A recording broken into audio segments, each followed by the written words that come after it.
Slithering Down the Rabbit Hole with Kyle and Russ from Brothers of the Serpent Podcast. Episode 9 of the Michigan UFO Sightings and Paranormal Encounters Podcast. It's not a good day to be a bad guy!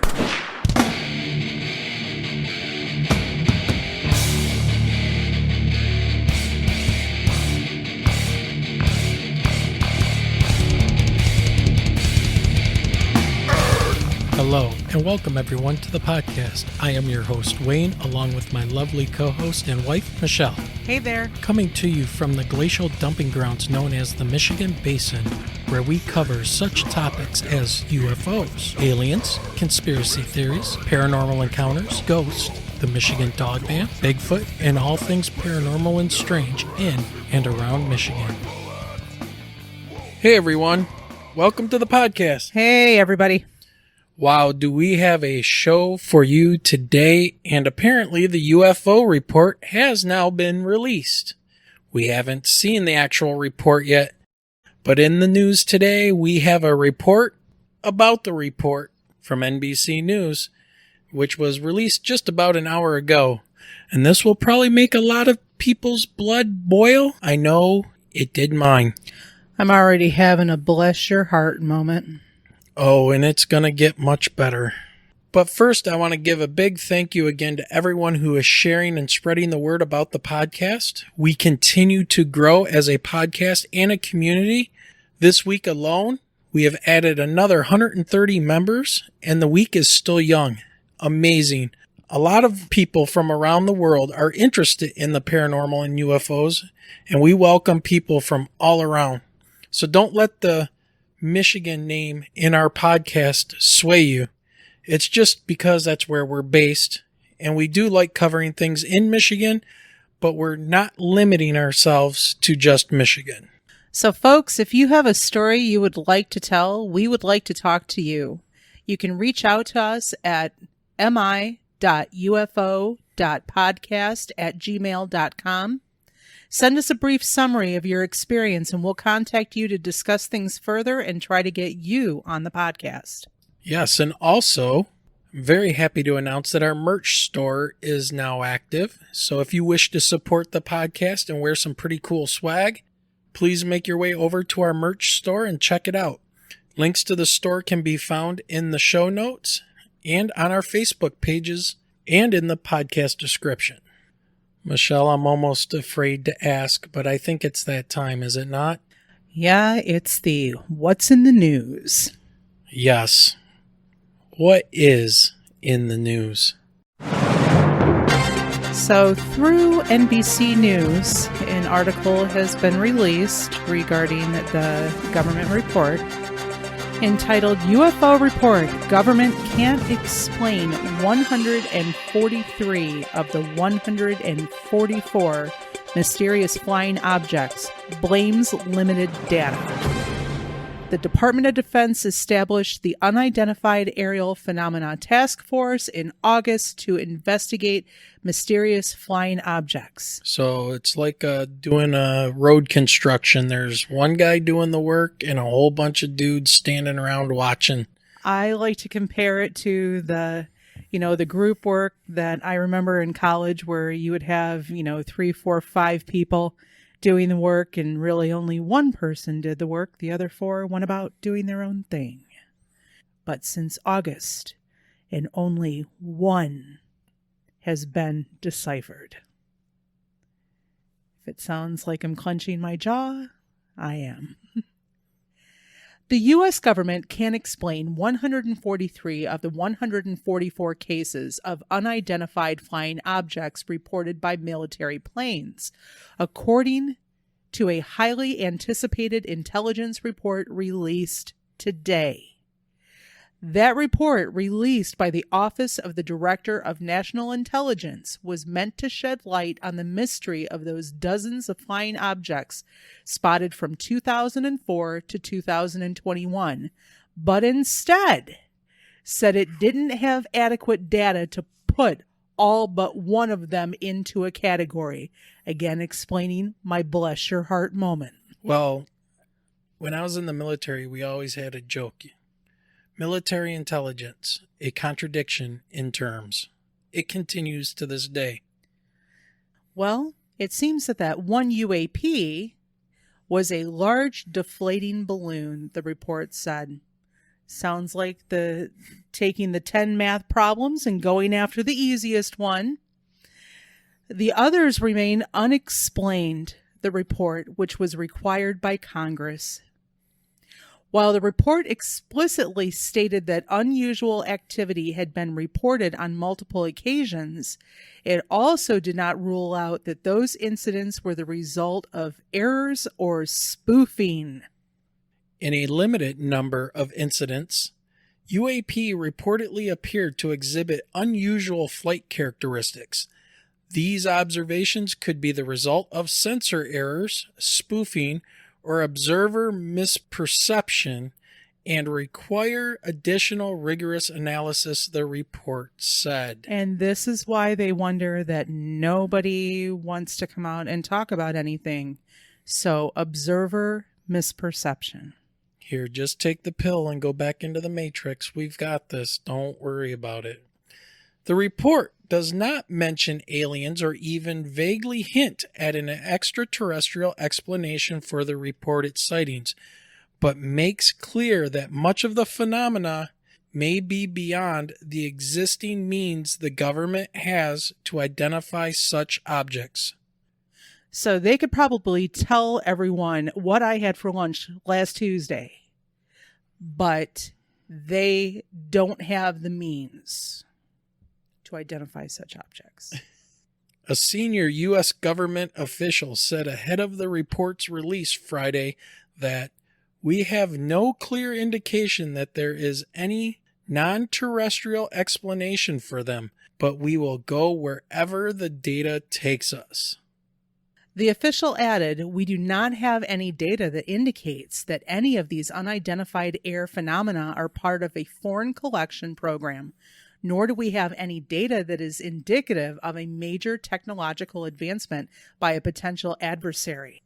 In quotes. Last month, speaking about the upcoming report, officials told NBC News the government had not ruled out the possibility that the flying objects seen by U.S. military planes were highly advanced aircraft developed by other nations. These officials also said that the objects did not appear to be evidence of secret U.S. technology, but didn't definitely rule that out either. Okay, so even thinking back to what we saw, that one portion saying that the government had not ruled out the possibility that the flying objects seen were not from other nations. Okay, so maybe that would explain the triangle over Ford Road and 275, unless it was just out for, a midnight run to IKEA. The report, however, said these unidentified aerial phenomena represented safety of flight issues and potential operational security issues. Parts of the report remain classified.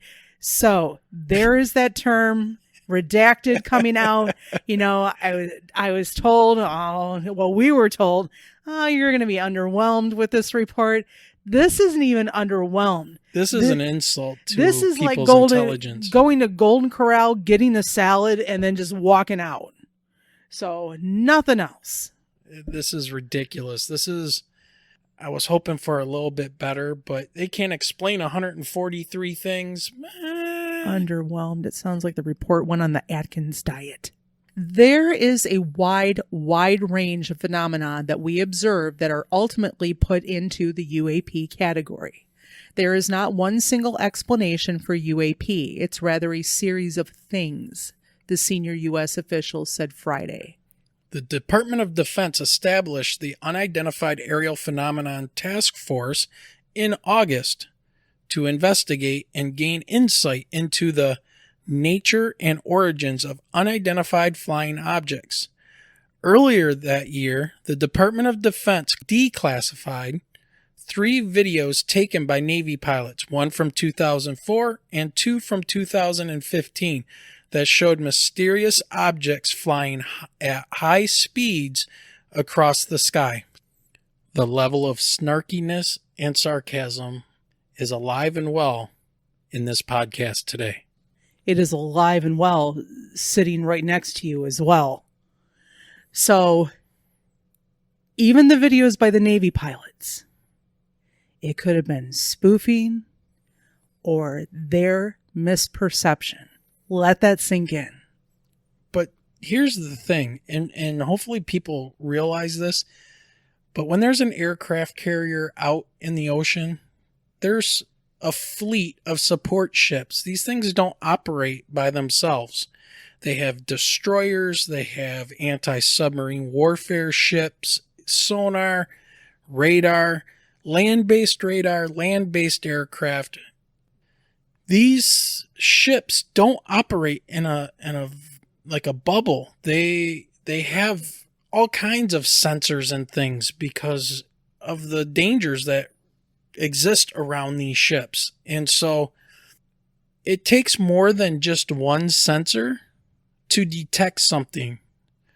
Okay, so if you have 30 sensors and one detects something out of 30 sensors, then you probably figure that one thing has something wrong with it. But if all the other sensors are detecting something and the eyeballs of the pilots are detecting something, chances are there's something there. But those items are within the 143 that they had no data on. So the aerial phenomena observed in the videos remain characterized as unidentified, Pentagon officials said in a statement at the time. The 3 videos had leaked years earlier, but Pentagon officials said they declassified the footage to clear up any misconceptions by the public on whether or not the footage that has been circulating was real or whether or not there's more to the videos. So they said the videos were real. NASA said the videos were real. There's something there. They want to look into it. So maybe that's the data that they need. No additional incidents or videos were released Friday as part of the report. Of course not. According to the report, there were 18 incidents reported in which the UAPs were seen featured some sort of unusual movement patterns or flight characteristics, including propulsion or other technology that wasn't evident and that could be advanced. 11 of the incident reports were near misses with military planes, the report said. So some UAP appeared to remain stationary in winds aloft, move against the wind, maneuver abruptly, or move at considerable speed without discernible means of propulsion, the report said in describing those incidents. In a small number of cases, military aircraft systems processed radio frequency energy associated with UAP sightings, the report added. Now, the report also said there was some clustering of UAP observations regarding shape, size, and particularly propulsion, and that UAP sightings also tended to cluster around U.S. training and testing grounds. The report, however, concluded that this may result from a collection bias as a result of focused attention, greater numbers of latest generation sensors operating in those areas, unit expectations, and guidance to report anomalies. All videos of the incidents that have so far been released remain unexplained, the report said. The report noted that the limited amount of anecdotal data as opposed to scientific data and inconsistencies in reporting due to the lack of a standardized system make evaluating UFOs a challenge. Okay, so basically the Intelligence Committee called up Neil deGrasse Tyson and said, what was that you said on Joe Rogan about UFOs? Because we want to use that. Can we just make a report out of that? And he said, yup. Well, I see the word standardized and my brain just goes right to standardized testing, my students. But as far as, what do they compare it to? Well, of course, technology has advanced itself. The limited amount of high-quality reporting on unidentified aerial phenomena hampers our ability to draw firm conclusions about the nature or intent of UAP. The Unidentified Aerial Phenomena Task Force considered a range of information on UAP described in U.S. military and IC, the intelligence community, reporting. But because the reporting lacked sufficient specificity, ultimately recognized that a unique, tailored reporting process was required to provide sufficient data for analysis of UAP events, the report said. We quite frankly have a bit of work yet to do in order to truly assess and address the threat posed by UAP, but they've had since last August. The senior U.S. official said Friday, not all UAP are the same thing. But they've been doing this for years. That's the thing. Everybody knows they've been doing Project Blue Book. I mean, they were just told last August that they had an assignment to do and when the deadline was. Going on. The Pentagon, the report said, would prefer to rely on a scientific and data-driven approach to collecting information on the UAP instead of the anecdotal observations reported by military planes. Moment of silence. To that end, the Office of the Director of National Intelligence in the Pentagon are making efforts to create a new collection strategy to standardize data reporting on UFOs, according to the report. The agency said that they will update Congress on their progress within the next 90 days. This is just ridiculous. This is just absolutely ridiculous. I can't. It's like asking for an extension on an assignment. It's like, we didn't get it right the first time. So can we have just like a 3-month extension to maybe get things going here so we can look at the other 143 items? Basically, all the people out there that told us and that we saw, and they said underwhelmed and basically a whole lot of nothing that we already knew. Now, in all fairness, let me just say, this is a report on NBC News in their politics section, whatever, but it's a report about a report. We don't have the actual report just yet. So before I go completely off the wall and bonkers on this, I do want to see the clock tower. I do want to see the actual report and read what it says. So, all right, Michelle, after all of that, I think we should do some shout outs. Our first shout out goes to Contact in the Desert 2021. This is a virtual event that is actually going on today through the 28th, but you'll actually have 2 weeks to view the event. If you are looking for information, check out contactinthedesert.com for more details. We'll jump over to our friends at the Midnight Truck Stop, hosted by Big T and Blue Knight. A very cool couple of guys with a great concept as they explore those strange and unexplained incidents that so many of us have experienced while traveling alongside desolate highways. Give them a listen as they collect stories from all around the country from truckers and travelers alike. Then we go across the pond to the UK, and we're going to give a shout out to Phenomenon magazine, the world's most recognized e-zine of its kind. This is a free monthly publication produced by Zohar Entertainment Group and MAPIT. The magazine investigates the whole realm of the strange, profound, unknown, and unexplained, delving into paranormal, ufology, cryptozoology, parapsychology, and Fortean events. The magazine can be downloaded every month for free in PDF format. Check out the show notes for a link to the magazine. Oh, and you should be seeing something coming up in Phenomenon magazine that includes your humble host of this podcast. So more details will follow. Then back over to our friends at the Lost in the Dark podcast, hosted by Burton and Aaron. This is a pretty cool podcast that bills itself as an attempt to capture incredible conversations between best friends as we explore all of our passions, but especially music and the world of heavy metal.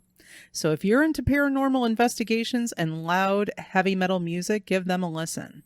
Strong language, but it's heavy metal and the paranormal. So what else would you expect? And last but not least, a very special shout out to Johanna James. She's an actress, comedian, ancient history geek, and British. Johanna has a YouTube channel where she explores the alternative history world in the search for evidence of high technology during ancient times. Her videos are filled with a wealth of information, but done in such a way that anyone can follow along, as well as being very witty and adding a comedic flair to her work. This is a great place to start with learning about the evidence for high technology that has since been lost in the sands of time. Go check out her YouTube channel. Simply search for Johanna James or find the link in our show notes. And spoiler alert, Johanna will be our special guest for episode 10. So make sure you check her out on YouTube.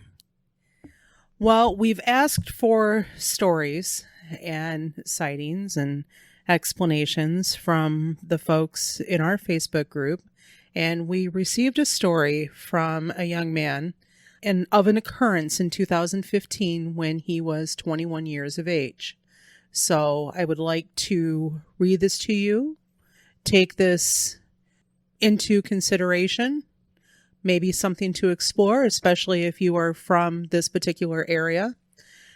He was 21 years of age, living downstate in Parma, Michigan, and was working at a factory full-time and going to college full-time.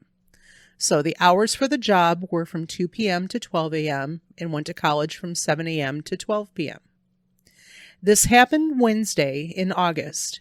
I got out of work and had about a 15-minute drive home. About 5 miles away from my house, there was a big cornfield, and I saw an extremely bright light in the middle of it. The color was something like I've never seen before. Orange, green, and purple, all at the same time, and about as bright as a welding arc. Just looking at it made me feel really sick and was blocked by trees shortly after. I got home, still feeling sick, and ended up going into the bathroom and throwing up what looked like tar. And it was the absolute worst taste I've ever tasted. After I threw up and showered, it was about 2 a.m. when I laid down to go to bed, still feeling really sick. I had a bunch of alarms set around 6 a.m. to get up for college in the morning. Now is for the really weird stuff.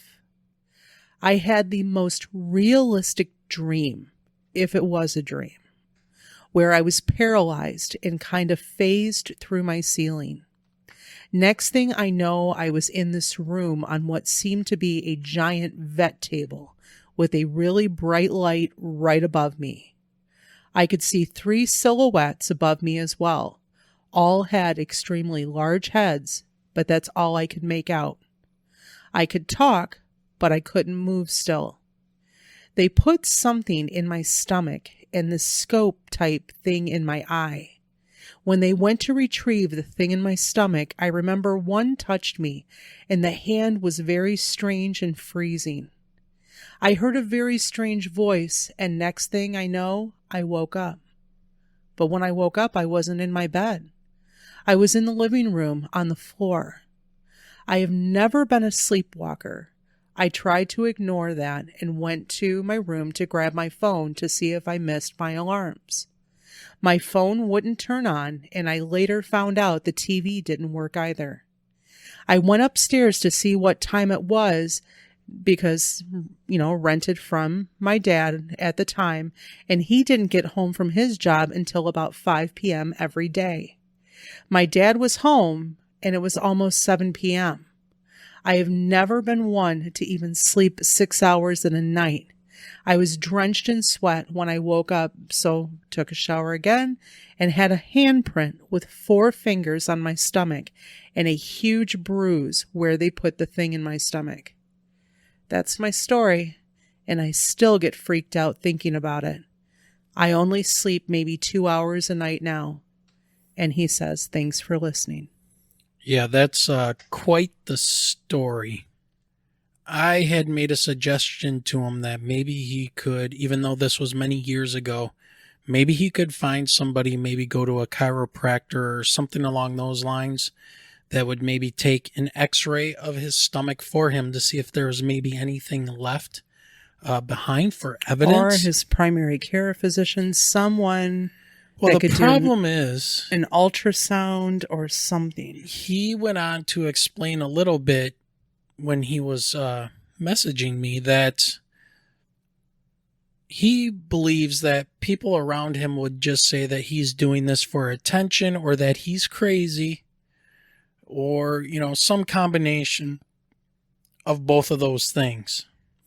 So we're going to post this story on our Facebook group and see if anybody can maybe add in some suggestions to maybe help him out a little bit and just kind of let him know that there is a group here that will listen to his stories and concerns and maybe offer up some kind of suggestions or help. I definitely think he should get some type of counseling regardless of what other people think.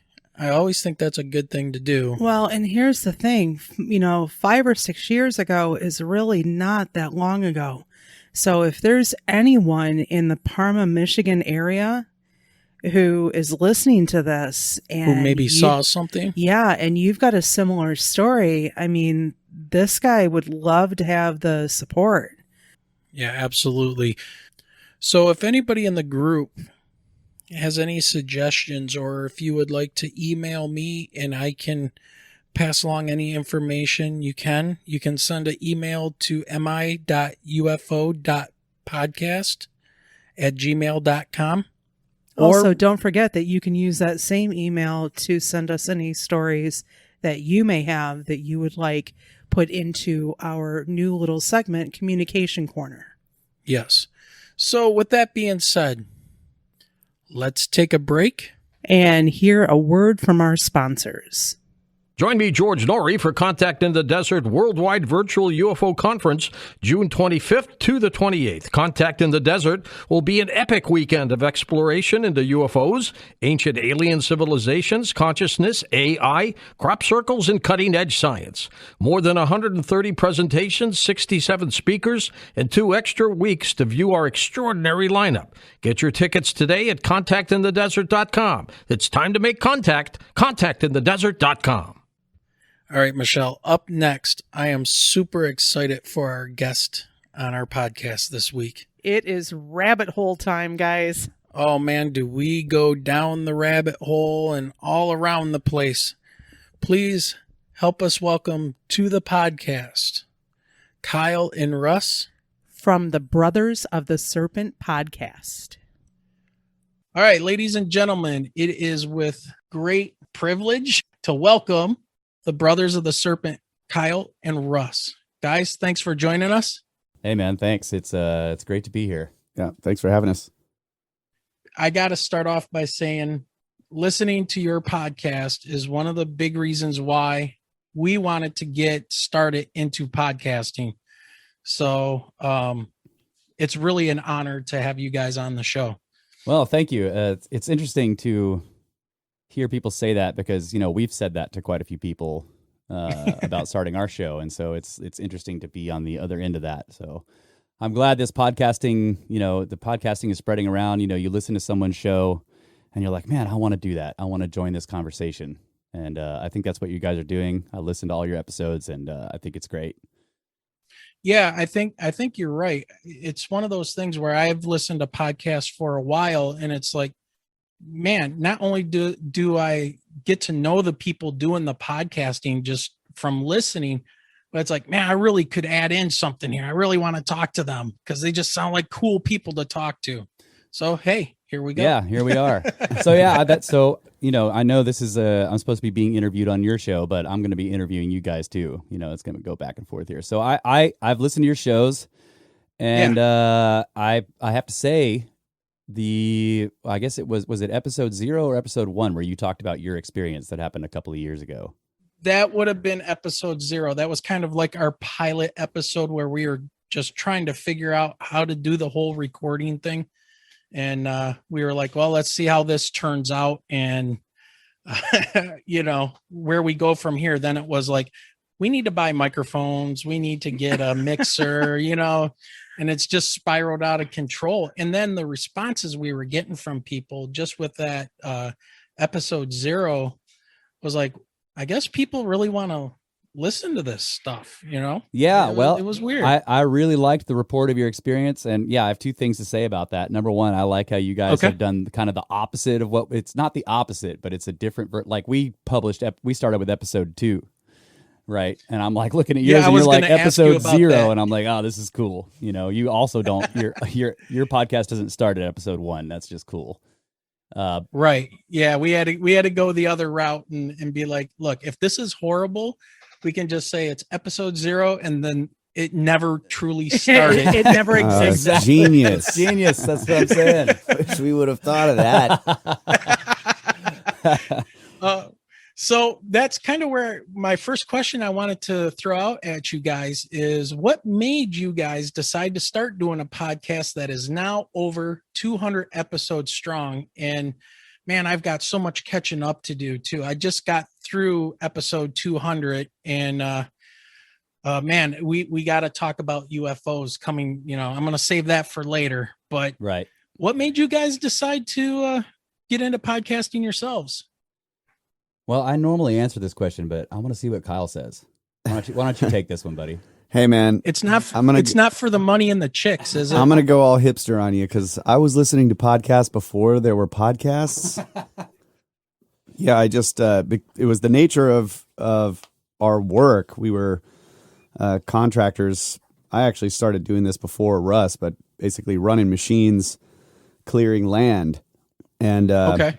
It was in the early days of MP3 players, and I got one and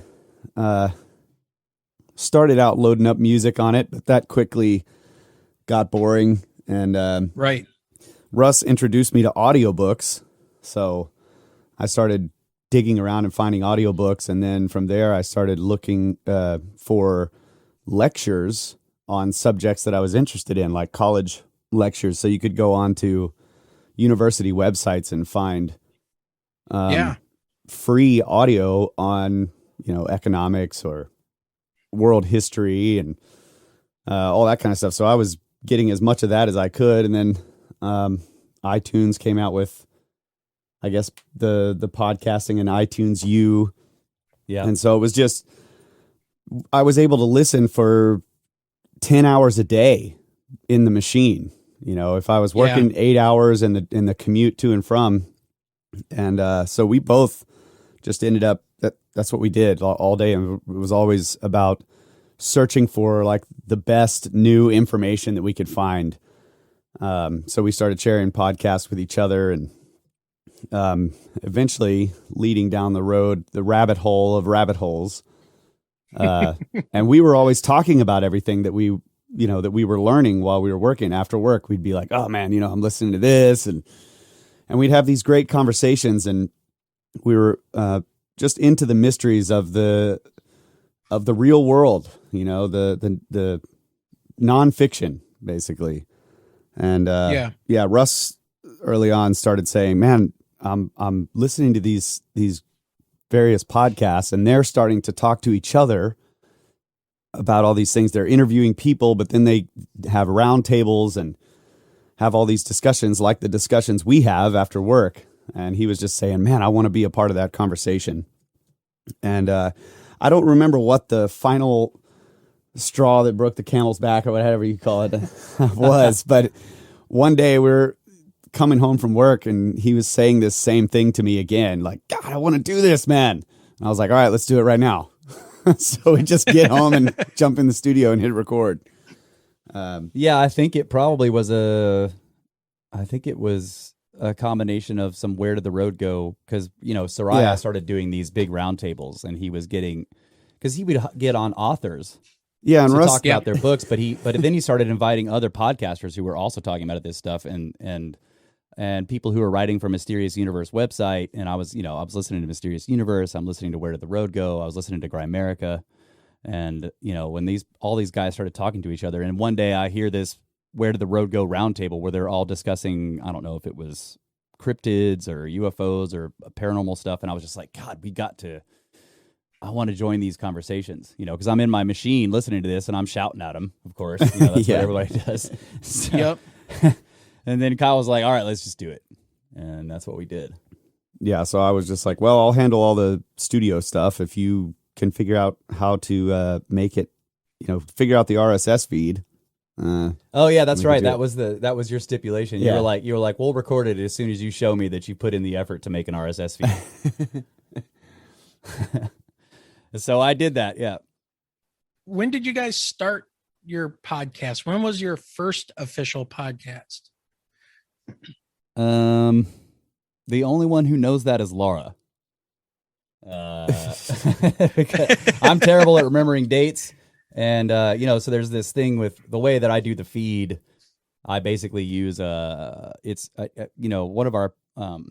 of our policies here at Brothers of the Serpent is as little work as possible. Right.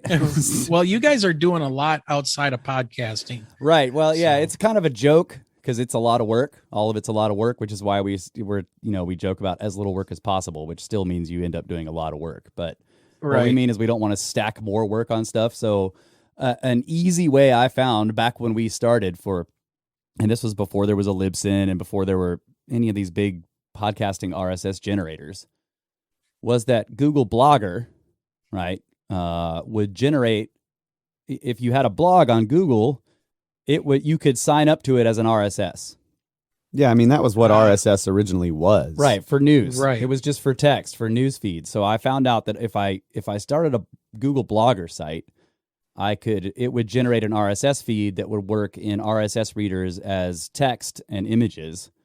And then I could run that RSS feed through Google's FeedBurner, which is another free service. FeedBurner would basically take that Blogger RSS feed and pare it down to like a podcasting RSS feed with audio enclosures, without me having to do a whole bunch of work or build the RSS manually, right? So then I could basically just use Blogger's interface, which is basically real simple, where I can go in there, I can type up the show notes and description, I can put in some keywords, and then I can just embed the audio file, and then FeedBurner would see that as the Blogger RSS updated, and it would just burn it basically to a podcasting RSS. So we still use that system.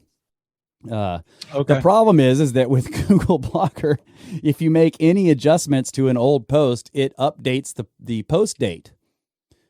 Oh, right. So around episode 50 or 60, I don't remember where, but I was unsatisfied with, Google stopped supporting FeedBurner. It still exists, but they stopped updating it and changing it. And, so it's still there, but it's a legacy platform.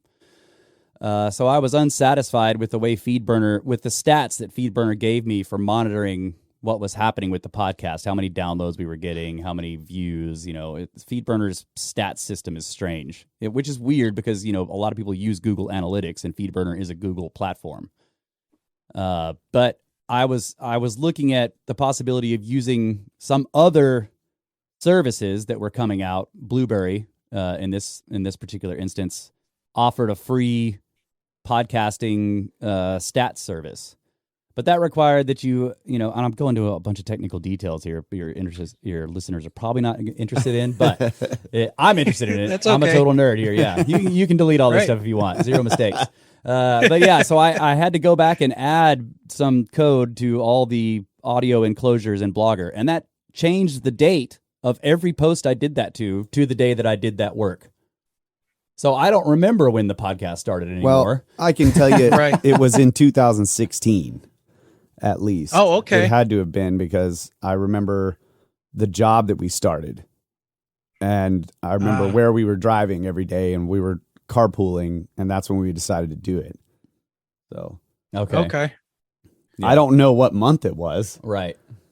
but yeah, I'm pretty sure that was the first episode recorded was in 2016. Okay. Yeah. There is a podcast birthday that I determined by looking through other things, and I told it to Laura. She knows exactly what day it is, but I never remember. It's her job to remember that stuff. Okay. Yeah. And Laura's your wife, right? Kyle's my wife, yeah. Oh, okay. All right. That's- I think Michelle, my wife, has got a question for Yeah, you. guys, I do have a question. Since one of the classes that I teach in middle school is mythology, I got to ask you, to the name Brothers of the Serpent, what is the background of the symbol, and is it tied to Norse mythology? It's okay. So Well- it's tied to many mythologies. What? Okay. Yeah, go ahead. Go. All right.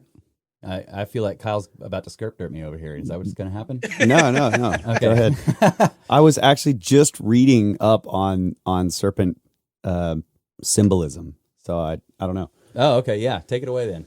Go for I it. just, because people have asked what the meaning of the name is, and we had it's multifaceted. A lot of it stems from like the idea of the legendary Sarmung Brotherhood, right? Which That's right. Yeah. Yeah. I don't know if you guys are familiar with the book Gods of Eden. William Familiar with it? Never read it. Bramley talks about the Brotherhood of the Serpent, and all the corruption. So there's like this weird connection to that, because we were basically the idea of the Sarmung Brotherhood, which is loosely tied to the Brotherhood of the Serpent, which they were just they preserved knowledge and tried to carry it forward and reseed it when in a time of need. So I've talked to people about that when people ask about the symbol and the name, but to me, I think the Ouroboros represents cycles, right? Everything goes in cycles, and we're interested in obviously astronomy, or cycles of catastrophe, and geology, and also the hidden knowledge. And so the serpent being a symbol of knowledge, and the Ouroboros being sort of like a cyclical, catastrophic symbol, or a symbol of knowledge together. That's kind of what the idea of the podcast was. We're going to seek this hidden knowledge and try to reveal it as much as we can, or where we find other people revealing it, we want to bring those people on or talk about those books. And since we're brothers, we're brothers of the Serpent. So that's kind of, Yeah. That's wasn't a direct connection to Norse mythology, but it is connected. That's right. There seems to be a shared mythology when it comes to the ideas of the serpent, where Christianity talks about the serpent being negative, right? The serpent in the Garden of Eden, but the serpent also brings knowledge. And that was one thing I always found weird, was, why do you give an apple to your teacher? Back in the day, it was like, why do you bring? Well, because it was the apple of knowledge from the Garden of Eden. That's right. The But fruit of the tree that of knowledge. symbolism exists, right? But the meaning behind it kind of got lost in translation, maybe even literally. Well, also the serpent is a symbol of death, right? Mhm. It's the end of days. Yeah, Yes. in Norse, it's the end of days. It's Ragnarok. With Ragnarok. That's right. Yeah. That's right. But it's, in many ways, so is knowledge, right? Knowledge is the death of ignorance, or the death of your paradigms. When you learn something, there is a form of like a death and rebirth. So there's a lot of connections across, but the serpent, the actual snake, the animal, is, a long time seen as man's nemesis, right? Yeah, even in the absolutely. biblical We text, were a like, prey animal. yeah, he bites your heel and you crush his head, right? That's Right. there's this weird relationship with serpents and man. So I don't know. It's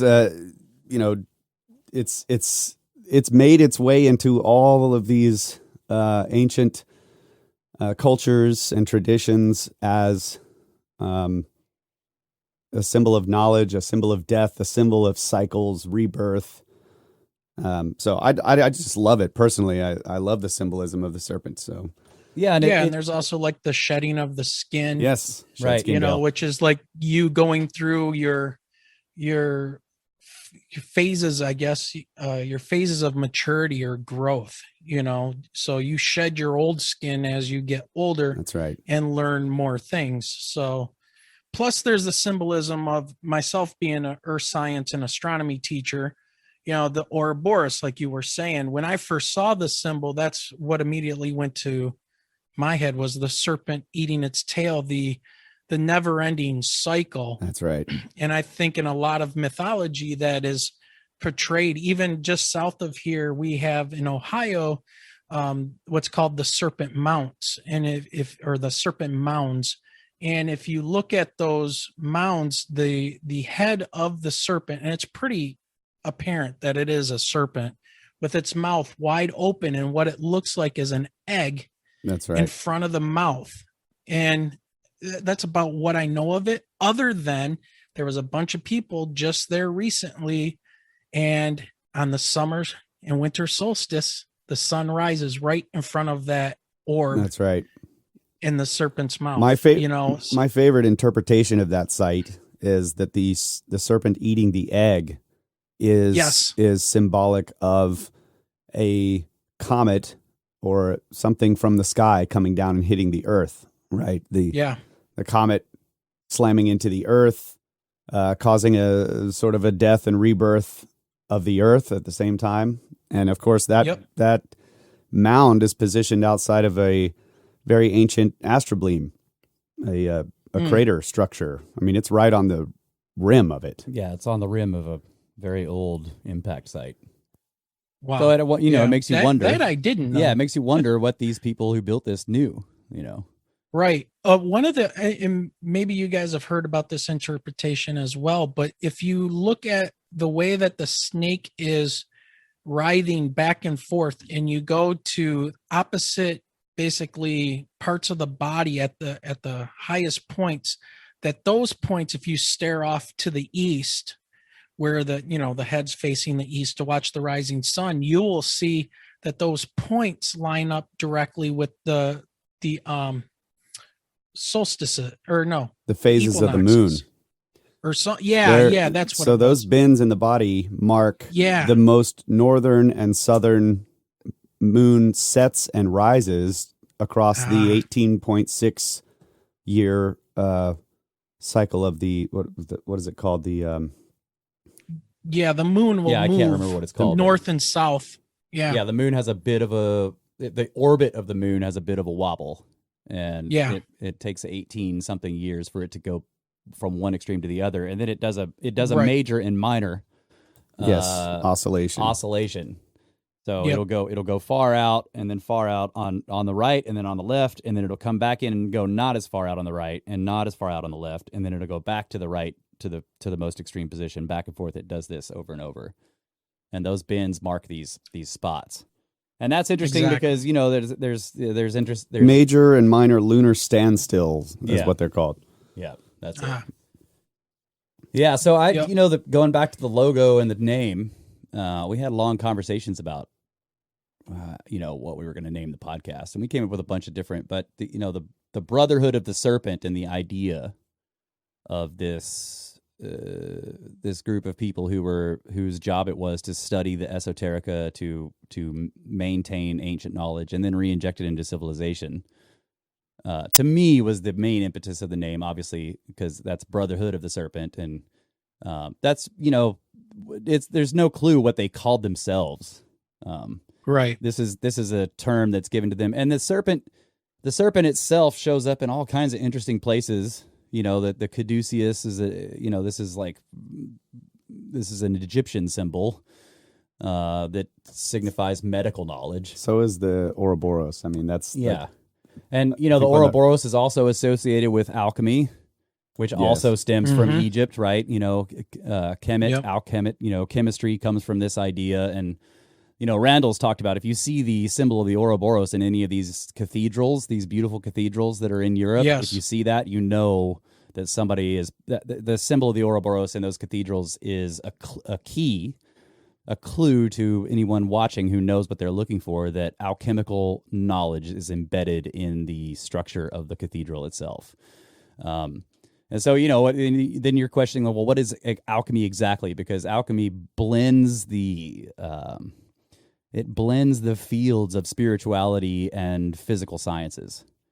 In some senses, you can look at the symbolism and the teachings of alchemy and see that this is somebody is encoding spiritual information, or however you want to call it, information on attaining higher self. The whole idea of turning lead into gold could be interpreted as a symbol of taking a mind and making it transcend, into something more valuable by injecting knowledge of spirituality or whatever. But it also is obviously the impetus for what we consider today of modern sciences and chemistry, which is completely studying physical effects.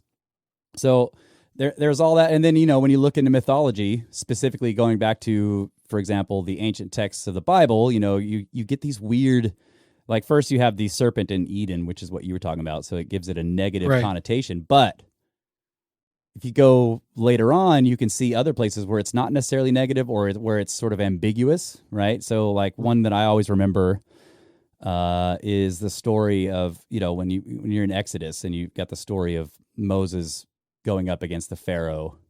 Oh, and throwing and there's this weird thing where the Pharaoh's like, come on, he tells his basically what his magicians. Yeah, his magicians, basically what amounts to like his scientific advisors, right? He's like, come on, you guys need to destroy this guy, take him down intellectually. And there's this scene where all these magicians go up to Moses and they throw their staffs down and they turn into snakes. And then Moses throws down the staff he has called the staff of Aaron, which is his brother. He throws it down, it turns into a bigger snake and eats all of their snakes. And then after that, the magicians go to Pharaoh and they say, sorry, we can't defeat this guy. His knowledge kicked our knowledge's ass. Right. And so, you look at that story and you're like, what's really happening here? Like, are we really looking at some, where they're throwing down their staves and it becomes snakes? Or is the serpent the symbol of knowledge? And it was a chess match. It was basically a debate.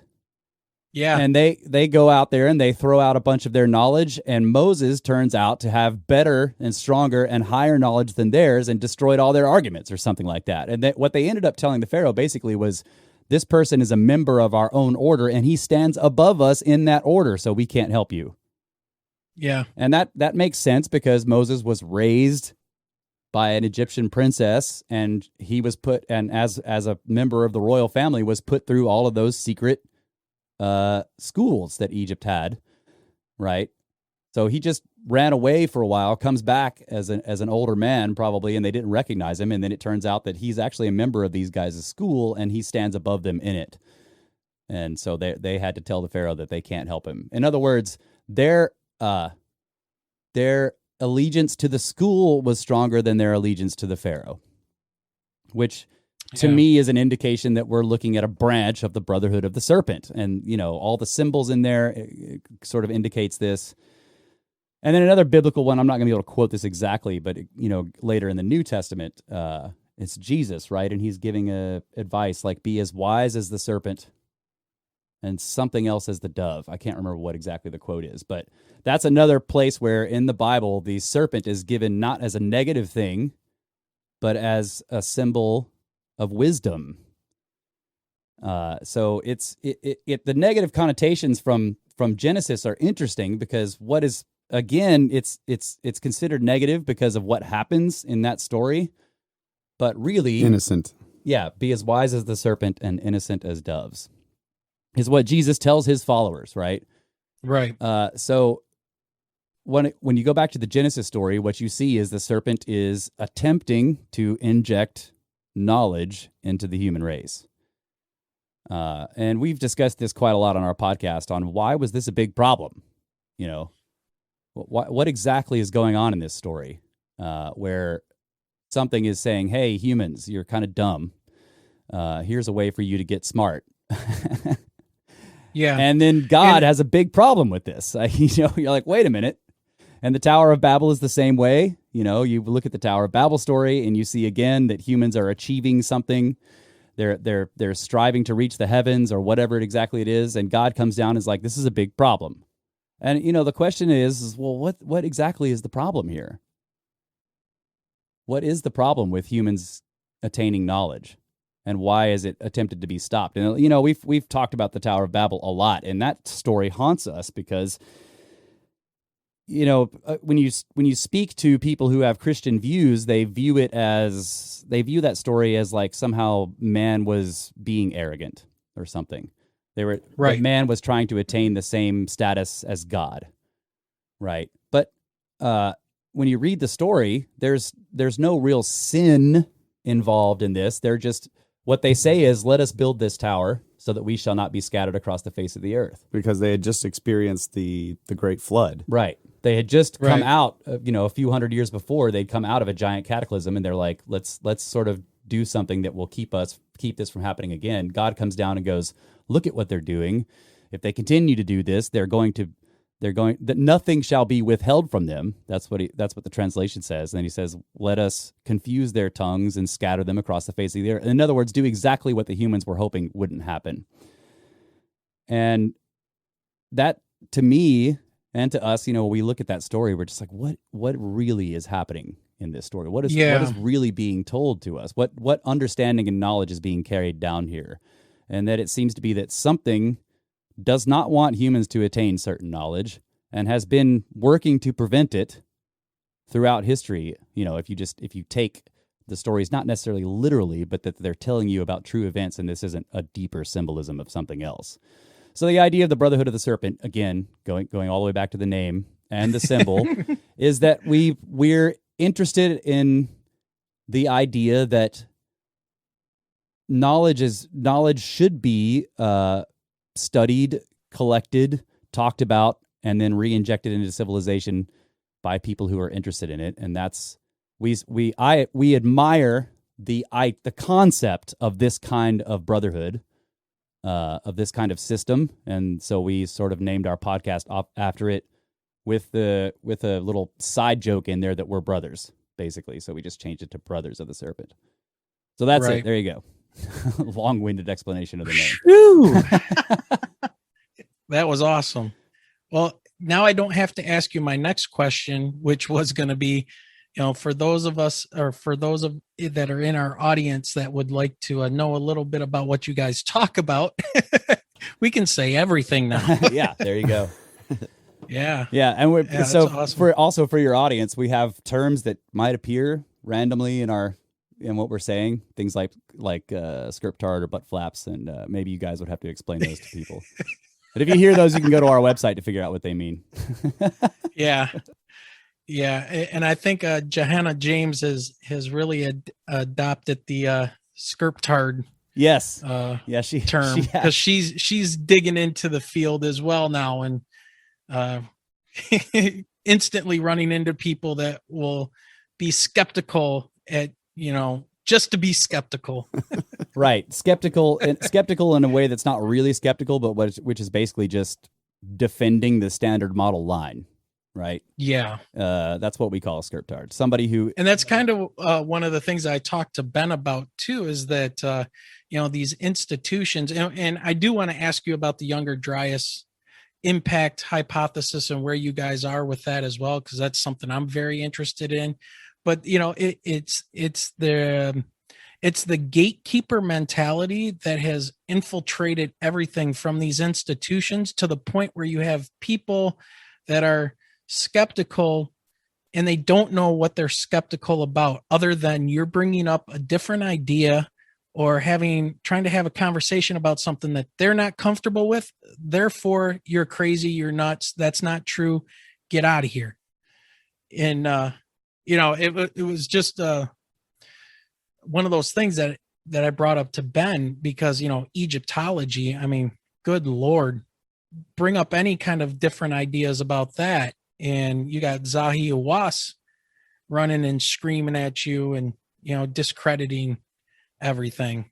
So yeah, this it's hard to say what is in the minds of the people who don't like these alternative ideas.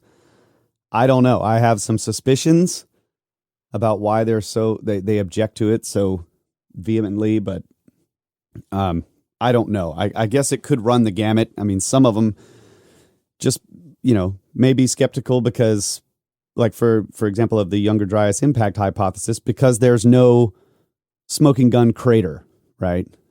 That's what a lot of them say.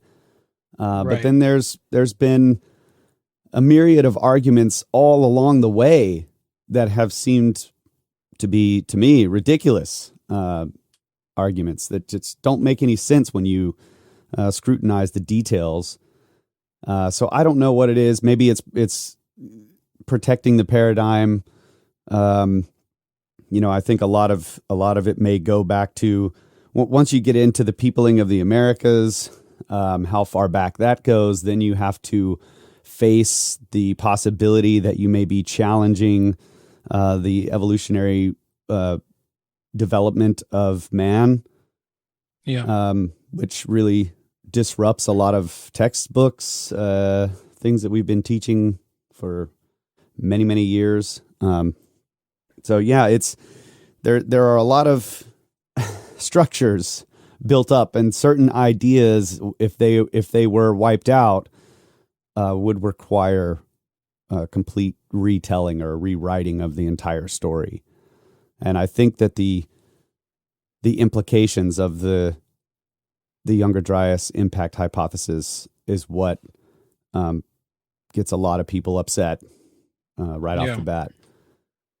Yeah, and that, the idea of a person who's skeptical just because they're really just defending. In other words, they're very critical of new ideas or different ideas, but they're completely uncritical of accepted ideas. That's a skirptard, right? And I think one of the best, and it's kind of flippant, quotes that I remember about that is we were going through a geneticist website on hybridization, and his comment, his characterization of this kind of person is somebody who says, that can't be right because I didn't already believe it.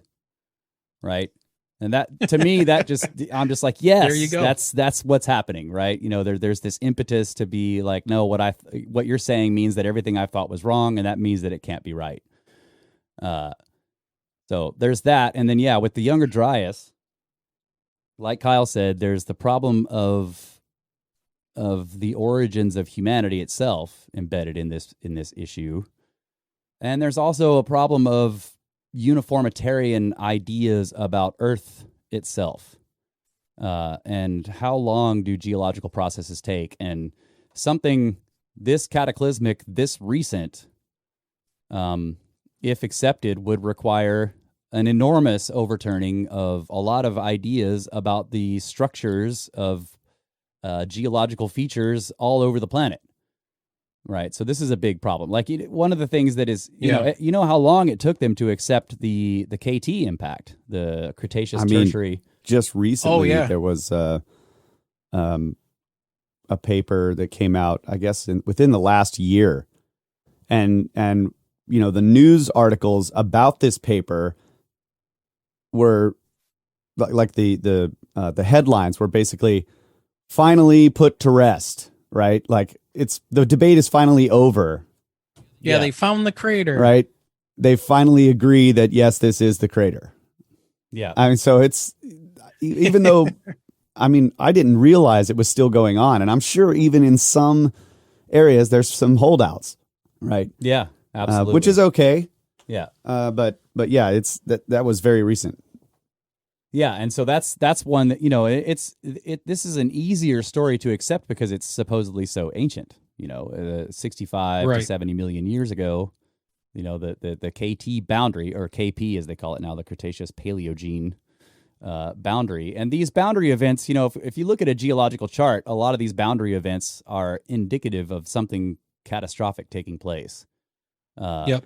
This is the only one. This is one of the few where there's a lot of accepted science that says that the catastrophe that took place was extraterrestrial in the sense that the processes didn't originate on planet Earth.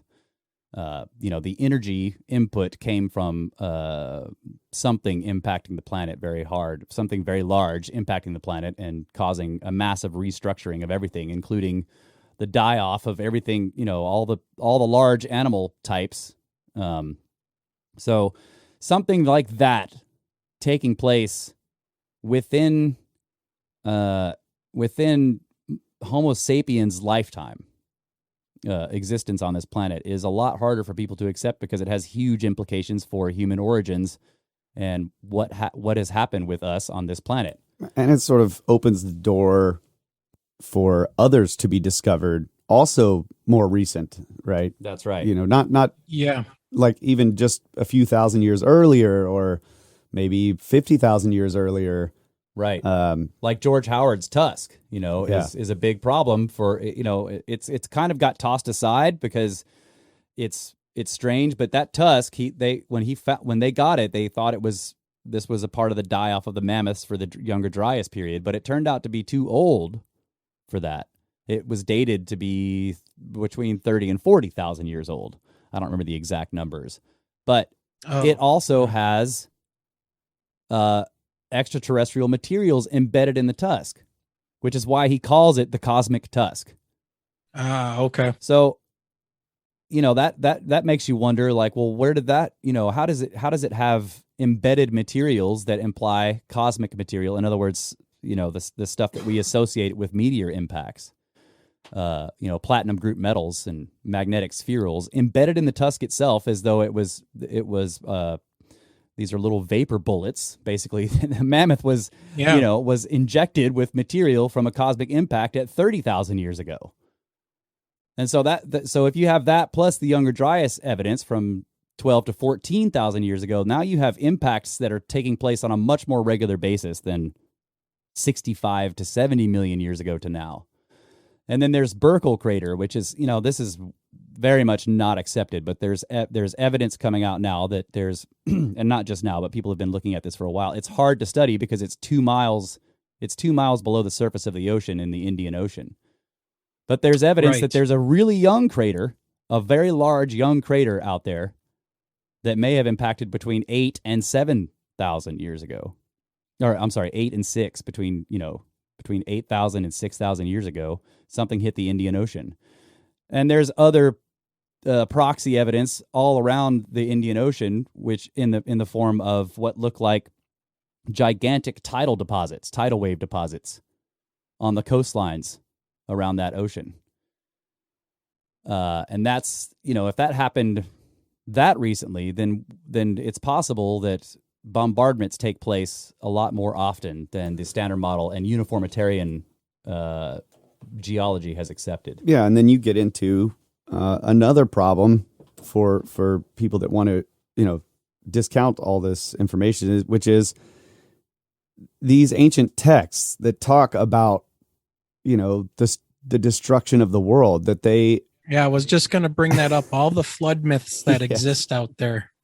Yeah, because that requires, you know, it's like Velikovsky went through all these ancient texts and talked about, you know, showed the correlations to actual geological evidence for cataclysms, and it's going to add credence to these ancient texts, right? Which are the basis for many religions, and, you know, the nature of the development of science and scientific study has sort of tried to separate itself from that way of looking at the world, which is understandable, but it would kind of indicate that, well, maybe we need to actually go back through these ancient texts and look at them again.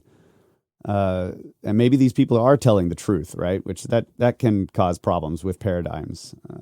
Or there was a problem with translation. And I want to get into that when we start digging into UFOs here in a little bit, especially with what I was just listening to off of episode 200 that you guys put out.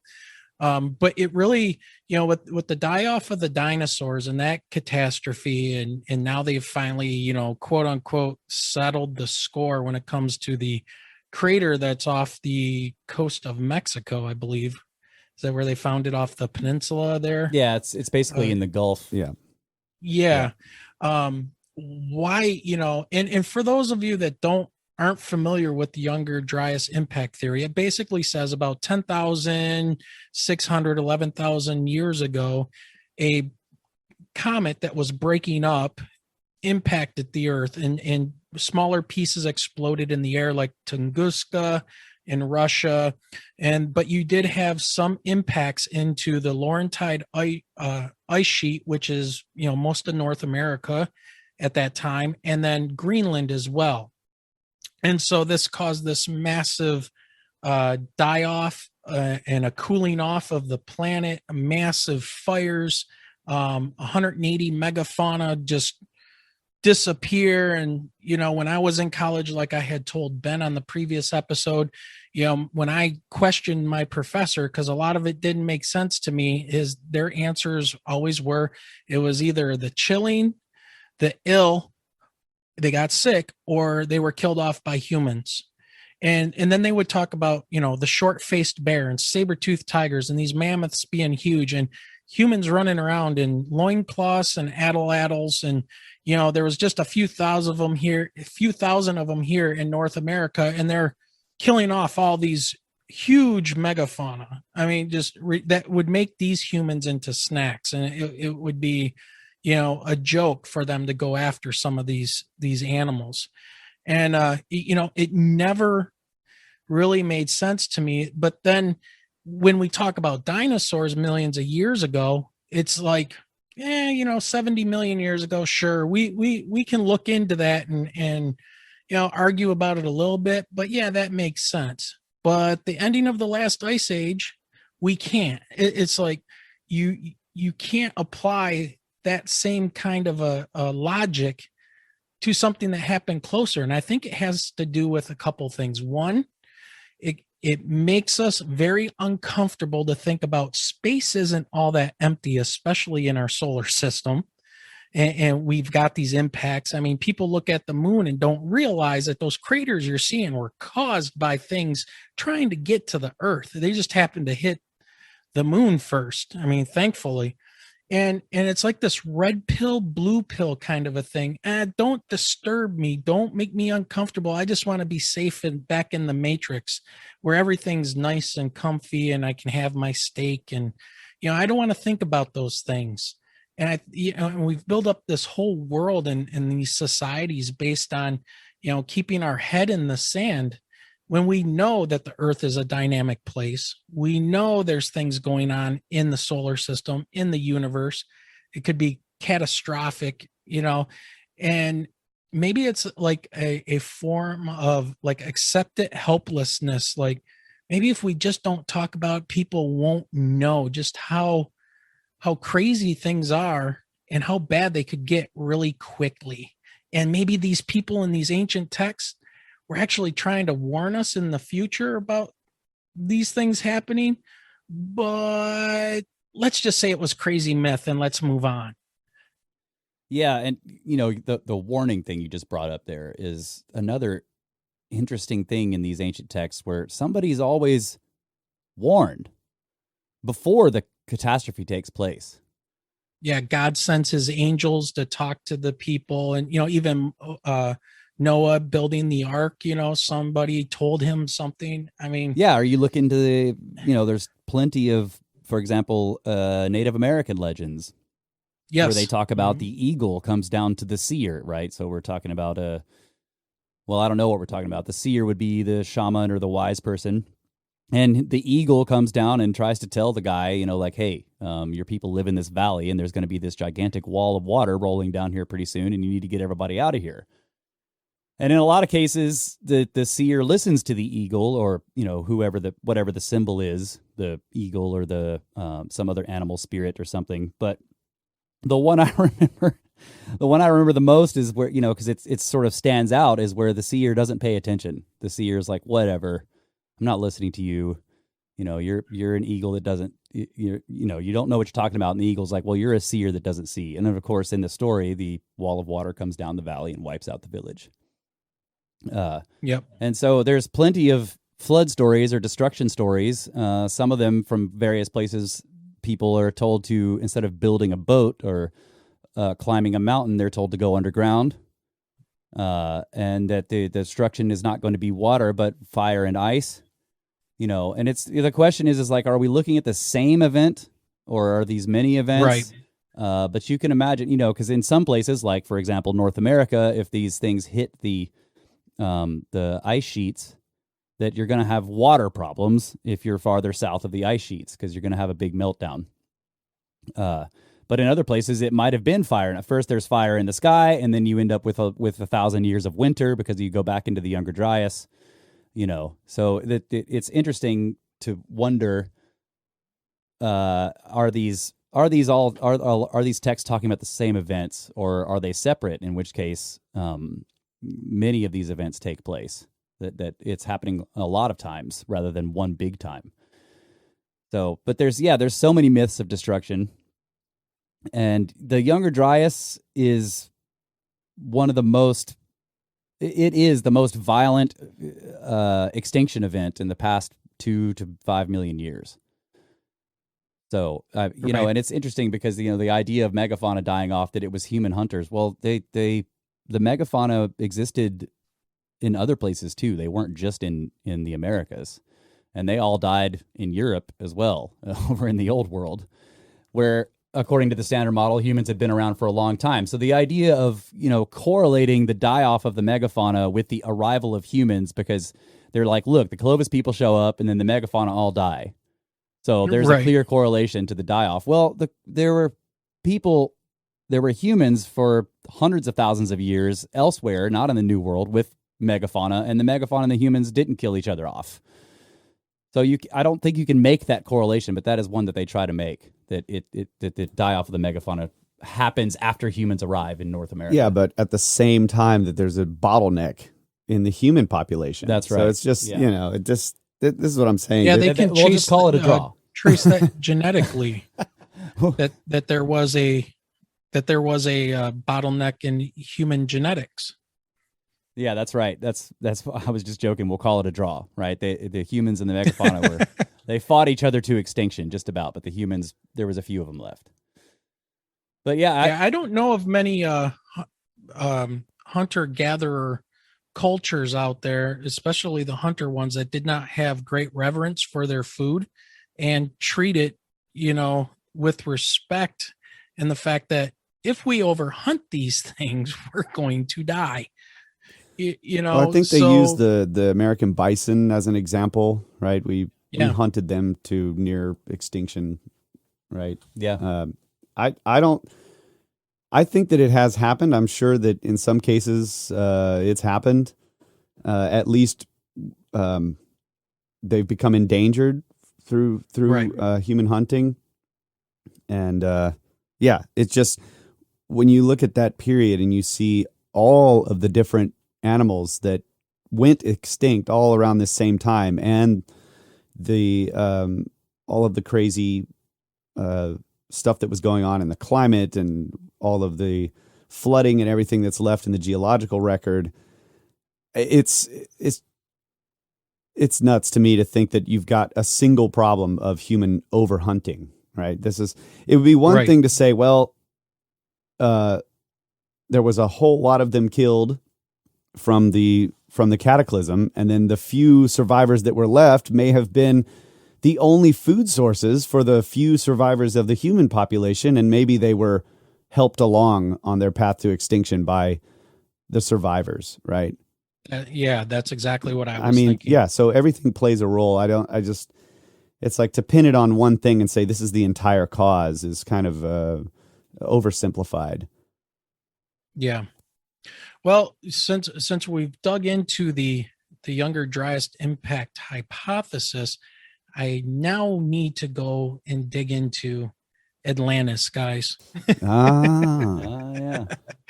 So I want to know what you guys, what your ideas are about Atlantis, and the correlation between the story of Atlantis and the time frame that they're pretty much saying that was the end of the Ice Age, the Younger Dryas time frame. So where do you guys fall in on the myth, the story of Atlantis?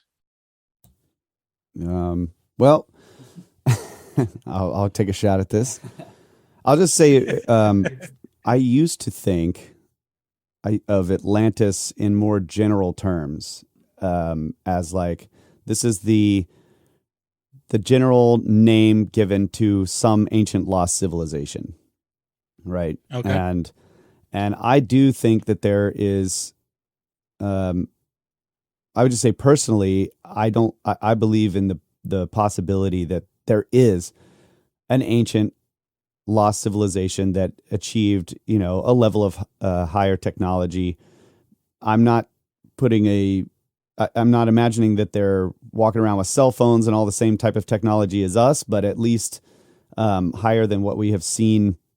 I was just going to ask you, because I asked Ben the same question. Can you also define, if that's where you're at in your understanding and your belief about Atlantis, can you let people know, how would you define a high-tech ancient civilization? Because like I told Ben, when anybody says anything like that, especially about Egypt, instantly aliens, flying saucers, they have cars, they picture our current technology back with these people, like you said, cell phones and things. Right. So what are you guys envisioning what that high-tech society or civilization looked like back then? I would say at the very least a maritime civilization that achieved deep sea travel, so that they were able to travel to different continents.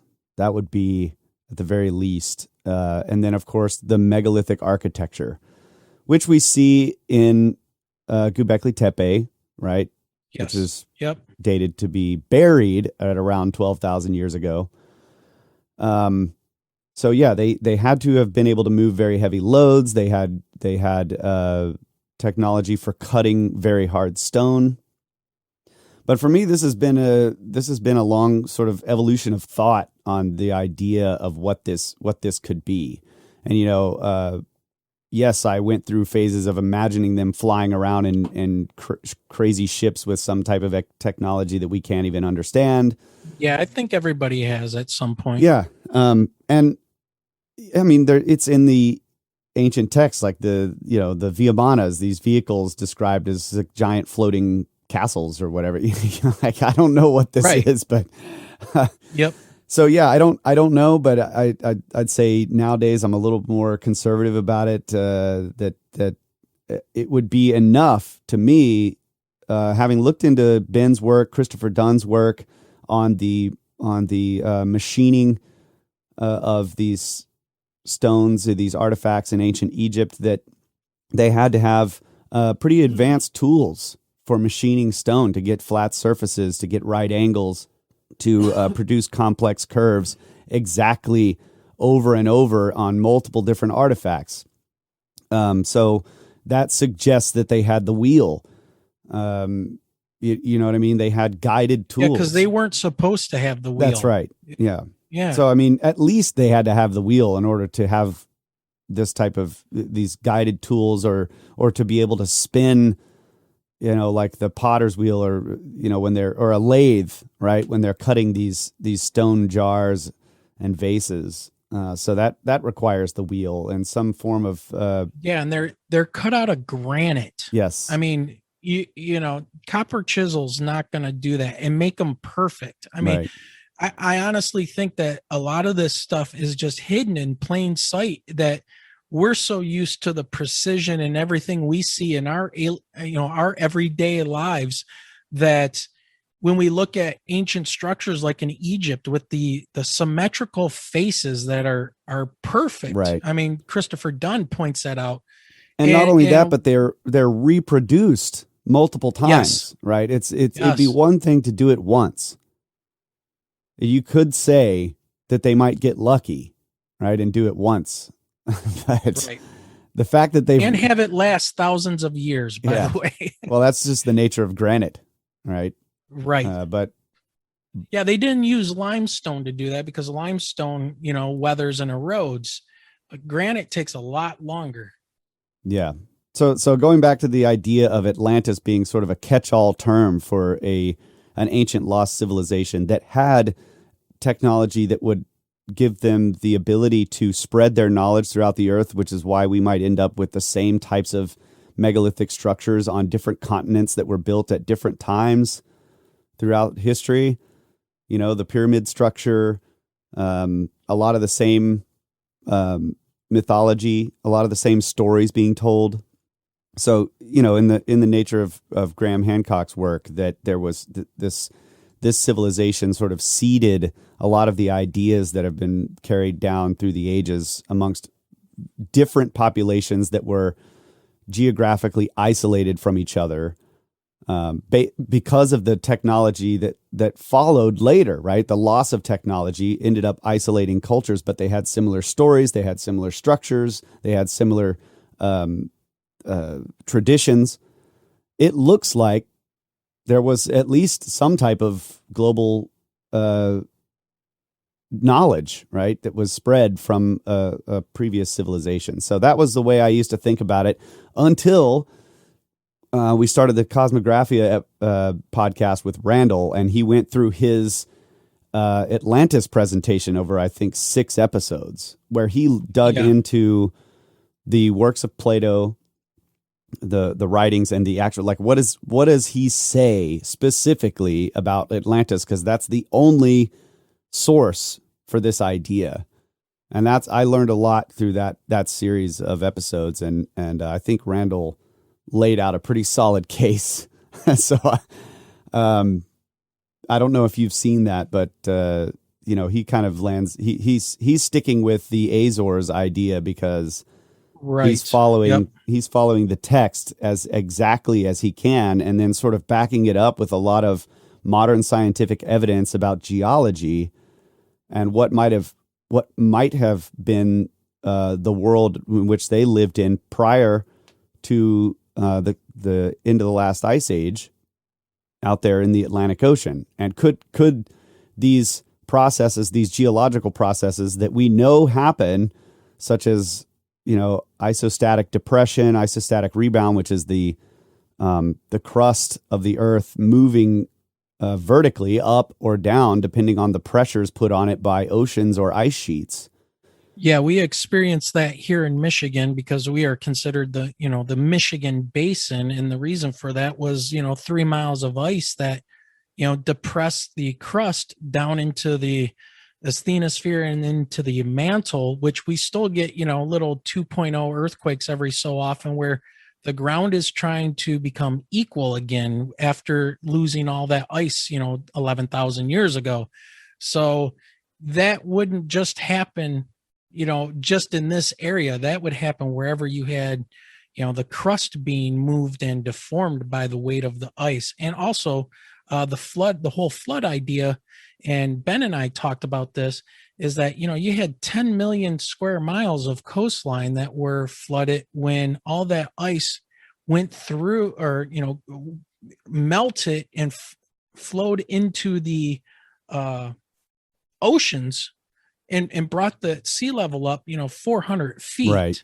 And so if you were an island nation at that time, chances are, or living on the coast anywhere on the planet, chances are your civilization would be wiped out and buried underneath all this water. That's right. Yeah, and there's multiple points about that. I mean, how fast do these processes of like isostatic change happen, right? The standard model of uniformitarian geology says that they take place very, very slowly over long periods of time. But looking more into the catastrophism model of geology, is it possible that these things can take place fairly quickly in comparison to the accepted model? And so that would be something to look for evidence for in terms of, there's a 3-plate junction right at the Azores, 3 tectonic plates, sort of, there's these giant faults that this is like a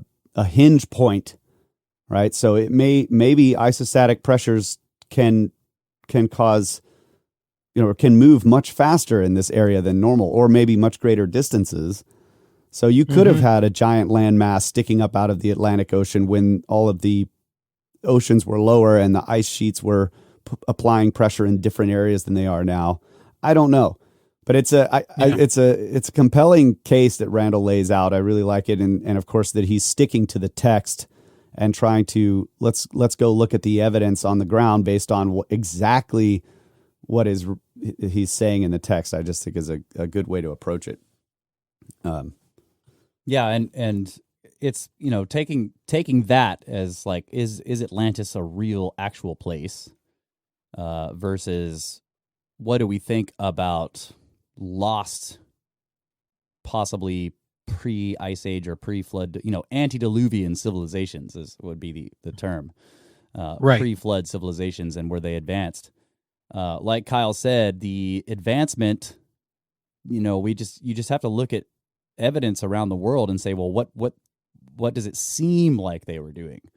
And maritime, at the very least. In other words, they were able to circumnavigate the globe. They mapped a lot of things out. There's a lot of, you know, Graham Hancock goes into a lot of interesting work on ancient maps, and where lots of ancient maps seem to have sourced much older maps that no longer exist today that had correct longitudes for a lot of places. And longitude is a problem, you know, that wasn't really solved until the 1800s or late 1800s with you know, somebody had to build a watch that worked on a ship. The watch, yeah. Yeah. Yep. You know, because before that, the really accurate clocks were water clocks or were relied on, you know, pendulums. And those don't work on ships that are rolling back and forth in the ocean.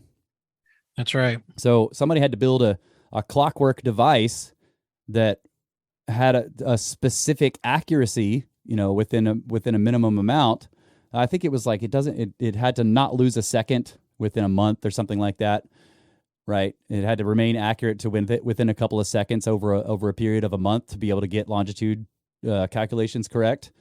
And, you know, there was a whole people were aware of this problem, and, you know, the problem of making maps. And it's interesting to look at maps that were made by people who were exploring previous to somebody making this watch, and how wrong they can be, because it was hard to calculate longitude. And yet we see these much more ancient maps by certain map makers that say in their work that they were sourcing much older maps from libraries or various repositories of knowledge that have correct longitudes in a lot of places, very exact longitudes. So it implies that somebody a long, long time ago was mapping the world and doing it very accurately, right? So that's one piece of evidence. Another piece of evidence is lots of these what we think of as precursor civilizations, these civilizations that start up, you know, 6,000, 7,000 years ago. They have their own legends that seem to indicate that their civilization was a legacy civilization that started out with a bunch of knowledge from people that came before. Egypt does this, and, you know, Egypt's mythological history is a lot longer than the accepted archaeological history. A lot longer. The Zet Tepe, I think, the first time is what they call it. Yeah, if you look at kings lists from Egypt and Assyria and Babylonia, Sumer, they have kings lists that are definitely delineated by a catastrophic period, and previous to that, they have many, many thousands of years more history that is not accepted in the archaeological record. But, you know, it makes sense if there was a big destruction, that most of that evidence would be lost, except for textually and in the form of like stories that were carried on by survivors. You know, and so, you know, people are asking like, well, where is the evidence for advanced civilization previous to 10,000 years ago? And Randall makes the point like, well, you have to understand how drastically the world changed. Right. And the unlikelihood of us finding evidence because of how drastically the world changed, and also because of where people build centers of civilization. They build them at the edges of water. Yep. And which now would be the continental crust of all the continents. Right. So or alongside rivers that were flooded, Yeah. enormously flooded by the outflowing of glacial meltwater. You know, so not just the sea levels rising for coastal cities, but, you know, riverside cities. We have, if you look at cities now, most of them are on rivers or on the coast. And they're in glacial meltwater flood places. You know, like we spend a lot of time looking at the evidence for Younger Dryas meltwater floods with Randall, and you see cities in these flat plains down in these flood channels all over the place, and you're just like, God, it would be gone if this happened again. Now, obviously, now we don't have a big ice sheet there, so they're not in danger of that so much. But when you did have all that ice up there, and then if that ice melts catastrophically, and there's plenty of evidence that it did, and enormous amounts of water flowed through there, if there were any civilizations there, they're not just buried, they're obliterated. And you know what kind of technology did they have is another. It's in the precision. I think of this in terms of what did we have to do to get these levels of precision for modern civilization. Now that may not be a direct correlation because I think technology can develop in different ways, but at the very least, it seems to indicate machine-guided tools. And a machine industry implies a lot of things. And just to go back to what you were saying about longitude, machining for clocks would be right. That could be a mode of development, right? You're working on these clocks. You got to get these gears. Now you need to reproduce clocks so that everybody can travel. And, exactly. Yeah. So this is the impetus for the development of machine tools. Right. And then the precision levels that we see on certain artifacts, and granted these artifacts are made out of stone. And that's because metal doesn't last very long unless it's gold, and gold doesn't hold its shape. You're not going to make a machine tool out of gold because gold is malleable, right? Right. It's very soft. Yeah, it's very soft. You can dent it easily with a rock basically. But if you're making metal tools, the metal doesn't last very long. And we see evidence of this all over the place in megalithic structures in the form of the keystone cuts. It's clear that these cuts in these megalithic stones used to hold some kind of anchor that connected one block to another. And it's pretty accepted that anchor was probably of some kind of metal. Some people think it was copper or something like that. Copper is pretty weak as well. But in other cases, it seems to be that somebody was pouring the object into the cut on site. And that's an interesting idea because then you're looking at portable smelting. And then the question of what kind of metal is it? Well, how long does steel last if left? It doesn't last very long. You can make many different kinds of steel, and most of them will corrode away within a very short amount of time. They're not going to last 10,000 years for sure. Even in protected areas, they just turn into a pile of rust, and then that gets, that just disappears. Basically, if there were large metallic tools more than 10,000 years ago, the only way you could detect them is forensically, and you'd have to know what you were looking for. Right. There's this idea of, we talked about this early on in our podcast about, that if you have a cell phone and say like a backhoe, like a large piece of machinery, and an arrowhead, okay, a stone arrowhead, and you left them all on a hilltop, and then the entire human civilization just gets wiped out, and those tools are all sitting there on that hilltop. In 1,000 years, the cell phone is gone, and the backhoe is a pile of rust. In 10,000 years, you can't even tell the backhoe or the cell phone wherever they are, but that arrowhead is still fine. And it's still sitting there. Might have changed color. Yeah, it might have changed color a little bit. Yeah. So the question of where are the tools is you just have to understand the longevity of materials. And so what we have are stone artifacts, and a lot of these stone artifacts point to not only precision technology, but also other ones that we don't really understand, like the Peruvian ruins, of Sacsayhuaman, where it isn't about precision necessarily, but about, it might be a kind of precision, but it's more about how did they do this with these walls? How do you make these, what it looks like the stones were sort of soft and, sort of molded into shapes that are very complicated and then fitted very precisely with each other. And they're still there, and they're like earthquake proof and all this weird stuff. And they're also enormous. And that's not even about precision. It's just what are they even trying to do here? Right. What's the purpose? Yeah. Okay. So what's the function? Because you got form, you have precision. What's the function? Right. Yeah. So I know you guys talked to Ben about, the Serapeum and the boxes in there and the interior of those boxes. That's a kind of precision that we can look at and say, in a way, we can understand this. Somebody was achieving incredibly flat surfaces that are all parallel with each other to tiny, tiny amounts. Like they're so precise in every possible way, including the corners and the angles and and how they're parallel with each other and and putting them underground somehow. Yeah, but that the precision is something that it is so fine that it extends to the limits of our ability to measure precision. In other words, the people who were building these boxes were using tools that were able to achieve similar levels of precision as we are able to achieve today.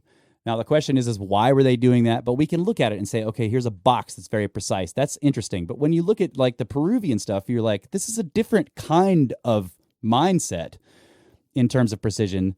It's precise in the fact that they make these weird shaped blocks all fit onto each other very precisely. Right. But it isn't the same kind of precision as like a box that you can imagine putting a machine in because it's got all these flat surfaces and 90-degree angles.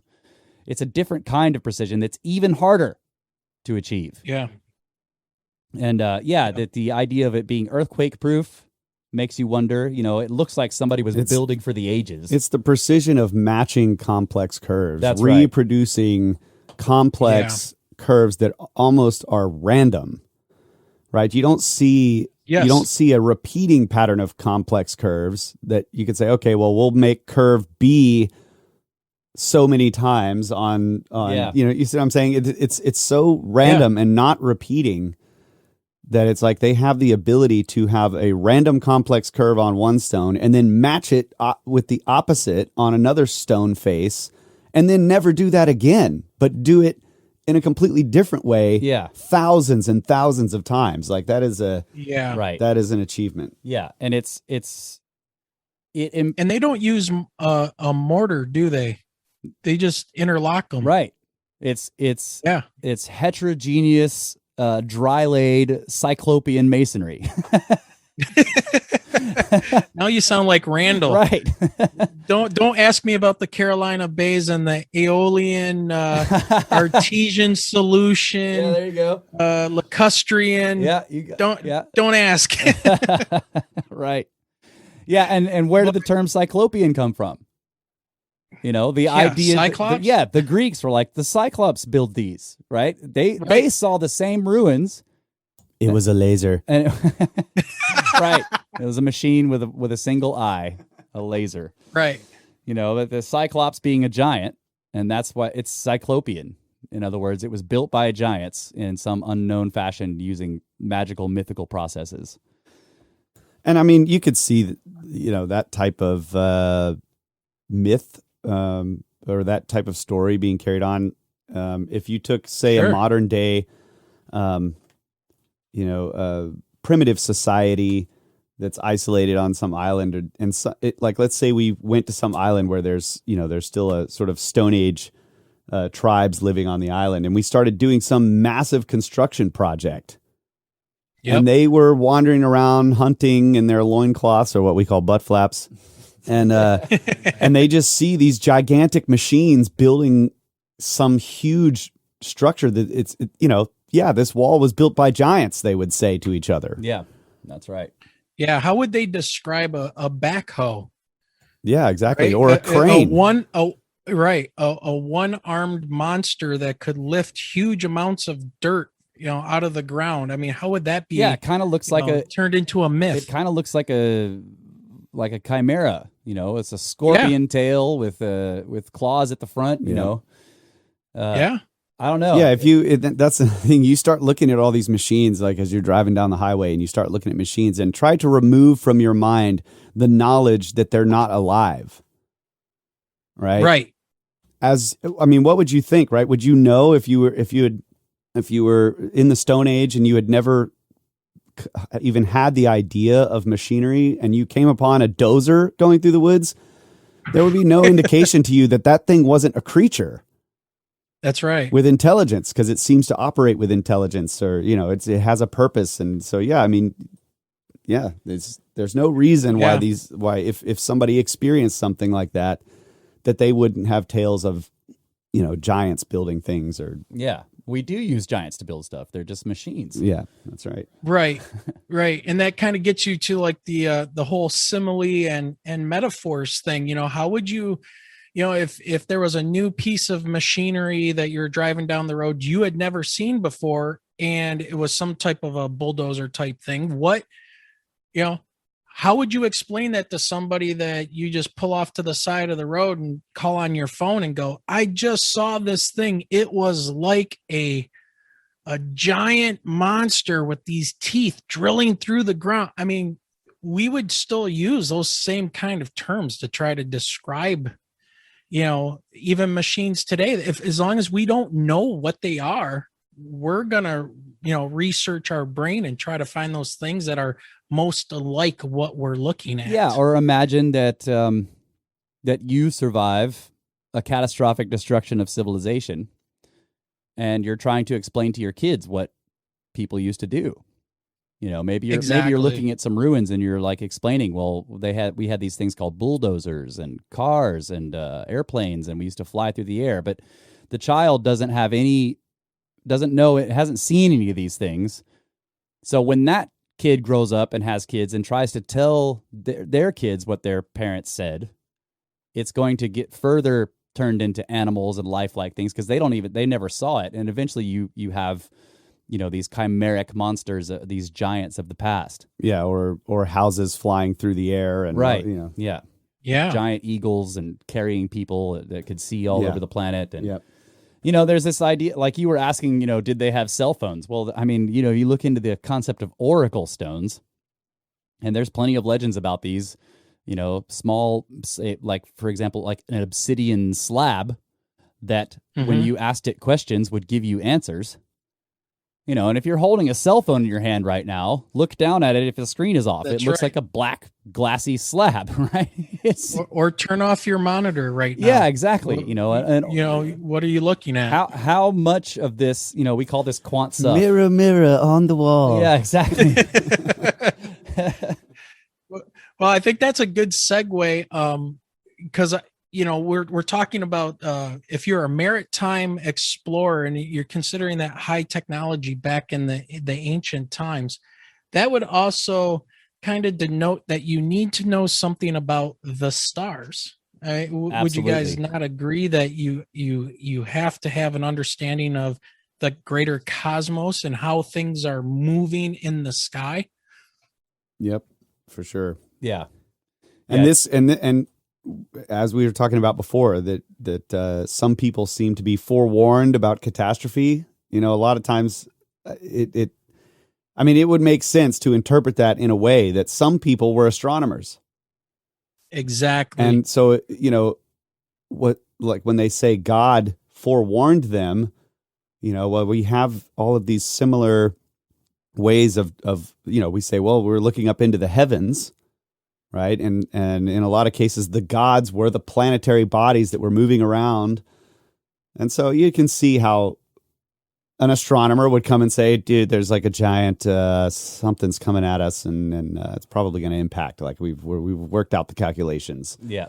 And so in a way, they were looking into the heavens and they were told by God that there was going to be a destruction of the world. Yeah. Right. And some of the stories of the eagle coming and telling the seer may be an advanced civilization trying to tell other people around the world. There you go. Yeah. Yeah. And there's certain writings as well when they talk about comets being, the hair of, I can't remember now the exact, but there's different mythologies out there that talk about, the fire in the sky, and these people were probably looking at these comets and seeing them break apart. Yeah, the bearded stars or broom stars. They had all kinds of terms for them. Yeah. Yeah, so the people that would be, watching the sky, I mean, they would have to try to describe what's going on and tell that story. And maybe they are the ones that observed things impacting the moon at some point and kind of put two and two together. Hey, you got things smashing into the moon, and now I see this glowing thing that looks like it has a stream of hair coming from it. It might be trying to tell us something, and they try to warn people. Hmm. Yeah, that's it. The face of the moon that has all those craters is facing the Earth all the time. That's Yeah. so whatever hit it had to pass Earth first. Like it was a shotgun blast, and the parts that missed the Earth that were pulled around, slammed into the moon. That's the stuff that missed us. Right. And we don't ever see the backside of the moon. So, we don't have a comparison to, I mean, we know what's back there now, but we don't ever see it from Earth. Yeah. And the backside of the moon is wholly different from the side that faces us. It is wild to look at, like, for example, drawings of this, where you see that the front face of the moon is basically a big basin. The backside is very mountainous. It has craters too, but it's incredibly mountainous and rugged. Yeah. Whereas the front side is actually much lower than the backside, and it's the side with all the destruction. It's a very strange, it's a very strange thing. Wondering if people in the past might have looked up there and seen like glowing, those big basaltic, what they call the mares on the moon, which were thought to be oceans possibly of water, but we now know that they're big basaltic outflows of lava. Like, you imagine looking up there and having those being glowing red, like they were actually the lava, and the face of the moon is entirely changed by that. But yeah, it's the standard model now considers all that to be several billions of years old. But who knows? Yeah. I want to go back real quick. I'm sorry to interrupt. Yes, I was it. just thinking about this, going back to the idea of the forewarning. What if we take a modern scenario and just kind of use this as a thought experiment? There are, hunter-gatherer societies that still exist that are basically in the Stone Age of technology in modern day. And I've heard a lot of people like Graham Hancock, for example, talking about how those people would probably be the most likely to survive some type of cataclysm that wipes out technology, because we're so used to all of these luxuries that we have. It would be very hard for us to just go out in the woods without clothes and survive. Yeah, absolutely. So if we did become aware that there was going to be some impact and we couldn't stop it, and we didn't know how bad it was going to be, it would be smart to maybe go kidnap one of those people, right? Because you can't just walk in there and try to talk to them. I mean, in many cases, people have, and they've been killed. I know some in particular, right? Are pretty hostile. But we could go kidnap one of them and figure out how to communicate this to them, and then put them back into their society before this happens, right? So they have the forewarning, and then they go back and try to communicate it to their society, like, hey, we have to prepare. Yep. And so what would their, what would their stories be in the future after the cataclysm wiped most of the advanced world off the map? That's just really interesting to think about. Yep. An eagle came and took them to heaven. That's right. And gave them the warning about the destruction to come. Yes. Yeah. And then put them back. And then brought them back, and then they were able to communicate it to their people and prepare. Yeah. Yeah.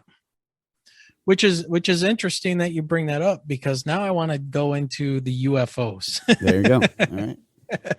So good segue.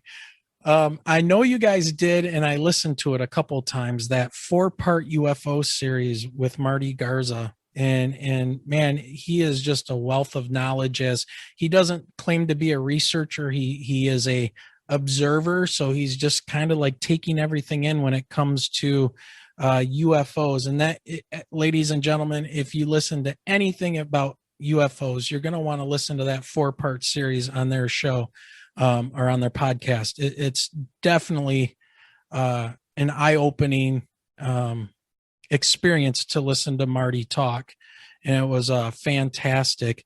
So where do you guys now fall with the idea of UFOs, and what do you think is really going on, and what do you think the government's going to do? Ready, go, everything. Well, I can say with the government, I'm not holding my breath.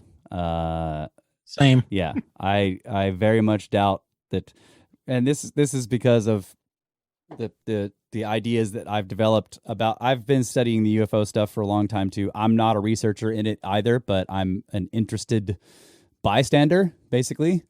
I was very fascinated, and I was trying to say this at the very beginning of the show. By your accounts, I would say that you guys had what I consider to be a classic giant triangle sighting, right? Is that basically what happened? Yeah, that's what I would if I say that it profoundly changed me, it did because of the knowledge that I had coming into before we saw that thing. Now, my wife may have a different idea about what it did for her, but for me, because I have a background in science, a background in aviation, I've been in the military, I've jumped out of airplanes, and I've always been a very rooted kind of a person. But when I saw that thing, it changed my whole. I'm not going to say it's a spiritual thing, because it's nothing like that. It's everything that I've learned about science when it comes to aircraft or vehicles or whatever was totally thrown in the garbage can. And it was that shock of, this is not true, but it is true. Now what do we do? And I was only interested in getting out of there. I mean, it was for me, it was like, I don't know what the heck's going on, but I did not have a good feeling. And so, it was a huge rush of emotions. And Michelle will tell you, one of the first things she said was, when did our military get something like that? Yeah. Yeah, that was the first thing out of my mouth. And I was like, we don't have that. That is, the thing is 200, 300 feet aside. It's a perfect triangle with 3 lights that are globes in each angle. And it's hovering there. And I would say it was probably about 2 stories high. And it was like the size of a box store, like a Walmart or whatever. And it's just kind of moving toward us on a very busy road in a city that is a suburb of Michigan. And as we were getting closer to it, I was merging onto the expressway. So I was losing sight of it as the driver, but Michelle had visual of it. And as I'm doing what we call the Michigan U-turn, the on-ramp type of thing, I saw this thing rotate, 90 degrees to the right, which put it parallel to us moving on the expressway, and it did not bank. So I was thinking, okay, maybe it's some type of an aircraft and my eyes are playing tricks on me. It's 2:30 in the morning. No, it rotated and then continued to move down parallel with us as we started to head south toward our house. So it was it reminds me of the Stephenville sightings here. Lots of people reported gigantic triangle that was so low and moving slow, and one guy looked at it through his rifle scope and could see details on the surface, and it was the size of like you said, like a Walmart or a box store, and just hovering above you like something that big should not do, right? That's right. That's right. With no sound, the orbs that were underneath it, like in the angles, in the corners, I guess you would say, they were not like a spotlight. Like if you saw a helicopter and it had a landing light on or a spotlight on, you would see a beam coming out of it and it would be moving around on the ground. We were that close. No, there was light emitting from these orbs that were in the corner, but they weren't shining a beam. It was like not a glowing focused orb. Yeah.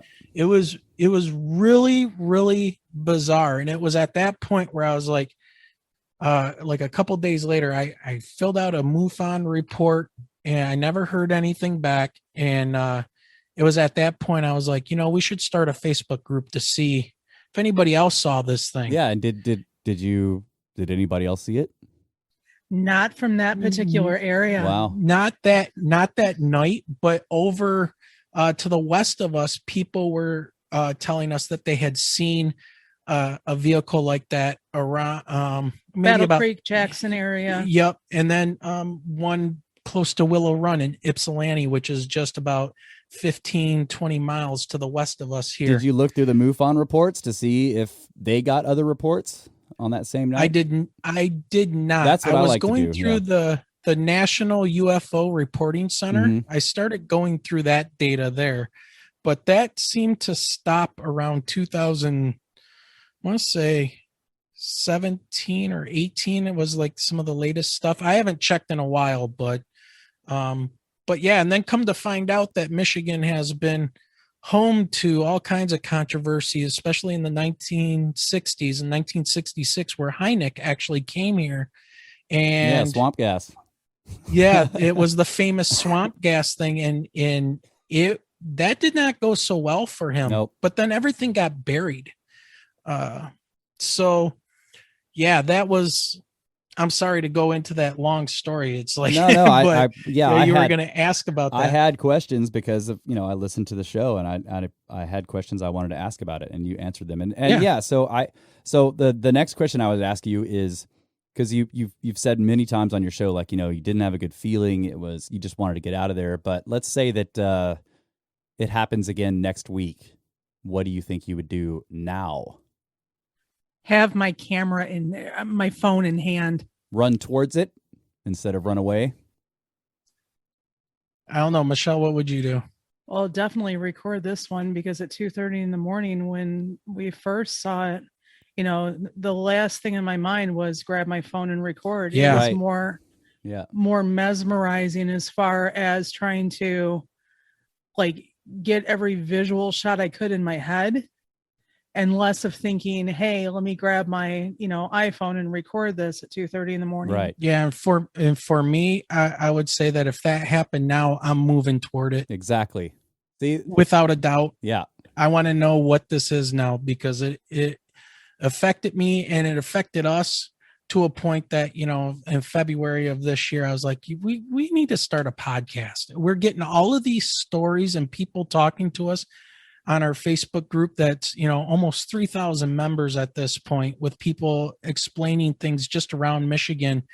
And it's, I was like, there's something going on. And then we find out there's going to be this report, and David Fravor and the Navy releasing these videos and things like that. And it was like, all of this seemed to be strangely happening all at this time.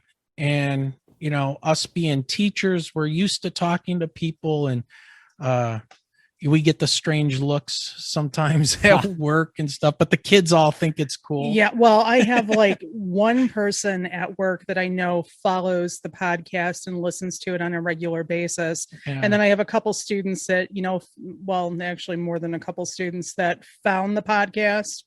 And then, decided to pull out their phones and go, hey, is this your podcast? During class. And start playing it during class. I'm like, oh, you're fun. That's great. Fun little creatures you are. That's great.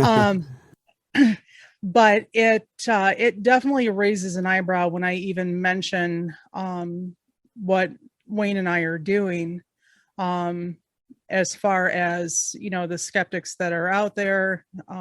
So it's definitely hard to talk to folks. Well, I've noticed too that when I talk to people, when I've talked to people about it, and I say something, they give me some kind of a smart ass remark or the strange look, and I say, you do realize that the Navy has released information and videos, and David Fravor's out there. He's been on Joe Rogan and all these different shows. 60 Minutes is covering this. It's hitting the mainstream, even though those people, Tucker Carlson, they still have their stupid X-Files sounds and their little flying saucer noises. And I honestly, I cannot stand that stuff. It drives me nuts.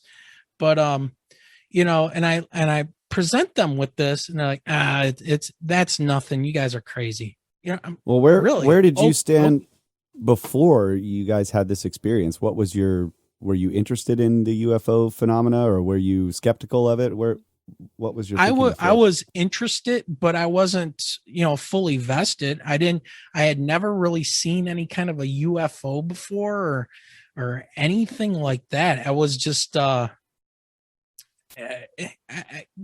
if there was a show on and I was bored, yeah, okay, I'll flip this on and see what it is. Oh, Ancient Aliens. And that one, just made me want to just smack my head into the wall and go, come on, humans weren't that stupid, okay, that we needed alien intervention.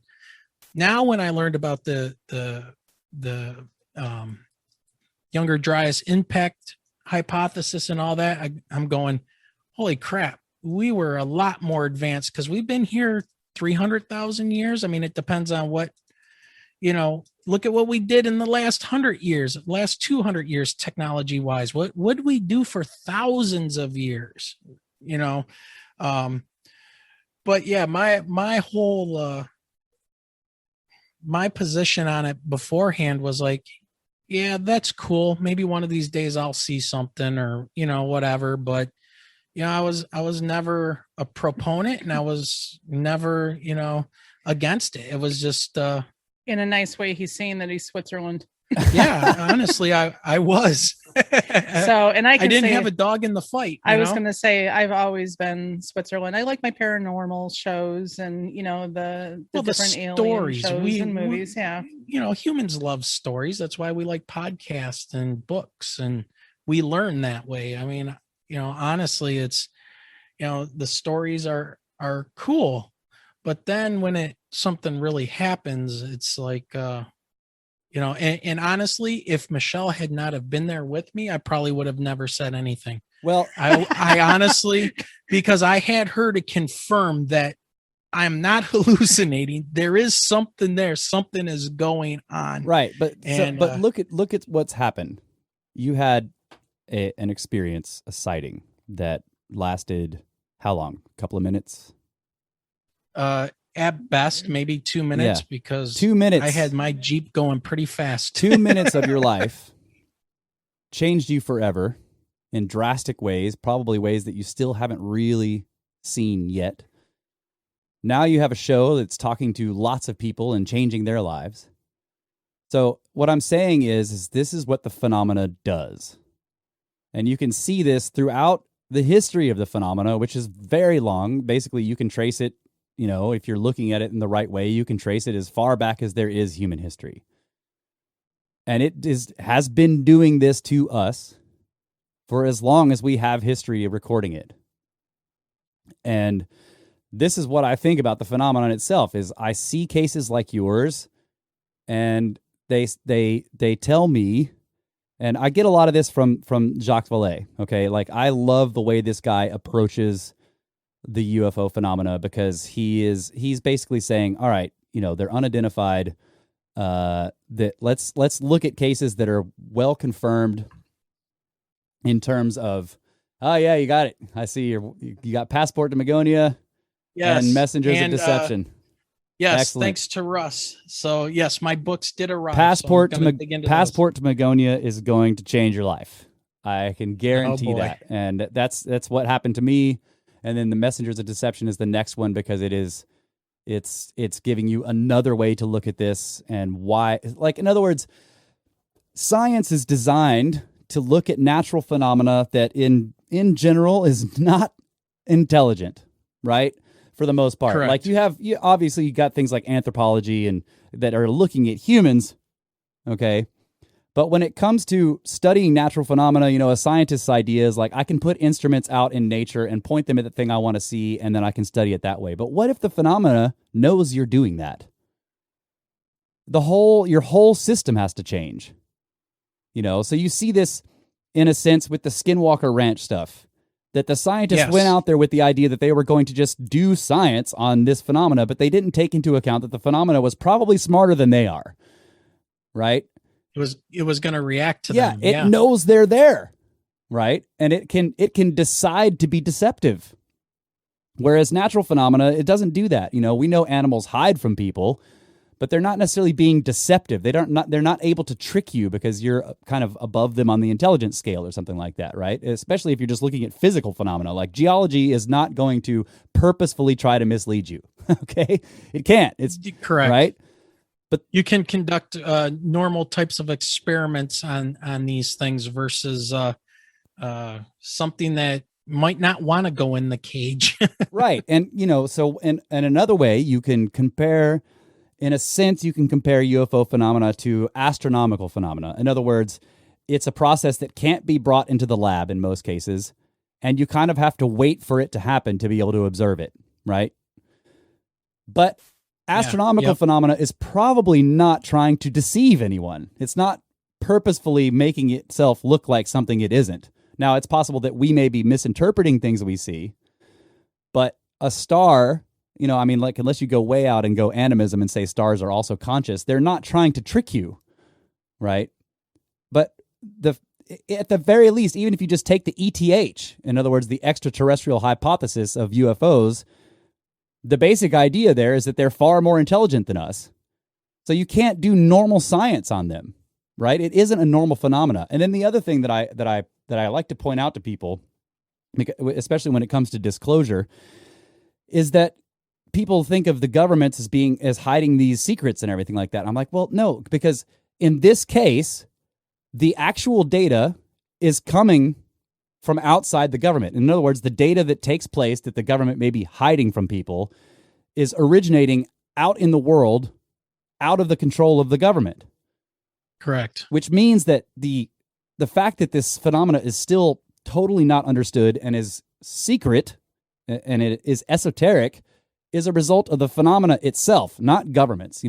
Governments might be helping it be secret, but they're not the source of the secrecy. The phenomena itself is the source of the secrecy and the misunderstandings and the not knowing what it is. Which is why, no matter what the government discloses, and unless it coincides somehow with the phenomena itself coming out in the open, it isn't going to tell us really what's going on. Because they don't know. Yeah, whether the government knows more, I think that they have a lot of data, but that doesn't necessarily mean that they know what it is. That's right. They may have a lot of data, and a lot of it could be good data, and a lot of it probably stems from our military and other scientific instruments and, satellites that, and they're not going to be able to disclose that stuff because it's sources and methods, right? They have strict rules about, we can't tell you about this sighting, not because we're trying to keep aliens secret from you, but because the instruments we're using to detect it can't be disclosed to our enemies, right? That kind of thinking. Correct. And that's just going to be how it is no matter what. We're not going to be able to get around that. And so there's going to be lots of government data that is not going to be able to be disclosed because it was taken by instruments that are still secret in terms of our tech. So, but to me, it really goes back again to the phenomena itself. Whatever it is, it itself is the source of the secrecy. That's a big clue to me about what's going on here. Another big clue is that it's been around for forever, and there are too many sightings for it to be random aliens showing up from a different place. There's too much, unless they just take different forms. Yeah. It takes different forms, or it's reported differently, but if again, when you go through case after case after case after case, patterns begin to emerge. And I'm not talking about cases of whether these cases can be merged into these cases, I don't know, but there are two. Basically, there are very well established cases that have multiple different avenues of observation, whether it's different sensors, whether it's multiple people, versus the one where one person saw something and it's not confirmed by anyone else, right? Now, you guys had a sighting that I would like to know if the MUFON database has anyone else that was. I mean, surely there were other people driving on that highway when you guys were there, right? There were a few other cars. How could they have not seen it? Well, that's just it. And that's a pattern that I've noticed with people that we have talked to as well, is that 1-2 people see these things and everybody else drives like they're oblivious. One gentleman we interviewed, Guy Merritt, who had an experience driving south of Flint. He, was driving on the expressway, saw this thing. He got within a very similar object, got within 100 feet of it, driving slow. And people were just driving around him like they didn't see it and were like, kind of, get out of our way, and had no idea. And he's like, there's this giant triangle right there by the expressway. Now, it was 2:30 in the morning for us, and it just so happened I happened to glance up and see the three lights that first caught my attention, because I was thinking, if that's an aircraft with landing lights, first of all, they're too far away. Second, they're very low. They might crash here on this road. Third of all, why are they pointing straight down? Because landing lights on aircraft do not point straight down. Yeah. Maybe spotlights do, but they shine kind of down and forward. Right. And then I'm like, these things are not shining. They're just emitting some type of a light. And that's when I could see the edges of the craft. And it was almost like it was I hate to say this, but when I saw it and what I saw, the reflected light off the ground from the street lights and stuff were shining up toward this thing, like reflecting off the concrete. It was almost like it was a predator type of a skin that was absorbing the light. And so you could just see around the edges. And as we got closer and I started to make that turn onto the expressway, I could actually see a thickness to the craft. And it had to be a good 30 feet from bottom to top. And yeah, but the skin was, and I say skin, almost like a chameleon type, the way that it was using light, and where the light wasn't reflecting on it, you couldn't see a thing. Yeah. Was it blocking out the sky behind it? I mean, could you tell that? It was, I could not tell. It was just, I think it was because I didn't see any stars, though I don't recall what the weather was like that night. And us living in a big city, we have lots of light pollution around here. So, not seeing the nighttime sky and stars and things like that, that's kind of a normal thing. Yeah, but with a place with a lot of light pollution, if there's cloud cover, sometimes the clouds are reflecting that light too. So, you might see the figure of some large craft overlaid over the background of the clouds that were lit up by the city lights. Yeah, I just remember it being just dark, and I was transfixed on this thing and what it was going to do and getting the hell out of there. Yeah, but I remember the lights from the stores in that area and the street lights definitely did help magnify as far as the lighting up of the underneath. Yeah. Okay. Yeah. But what I'm asking basically is, you guys think possibly you saw it just by a fluke? Like, it is possible for people to drive on that road and just have never noticed it? Is that what you're saying? Probably. I would think so. Yeah. It was, I know some people will say, like, well, these things reveal themselves to people that they want to, it starts to get into the woo-woo kind of a thing. And, Space Brothers, hey, we're here and we want you to start a podcast and all this stuff. Yeah. Right. Yeah. No. Right. But it did do that to you, right? Well, it not in a, it seems not in like a Space that's the Brothers path way. Yeah.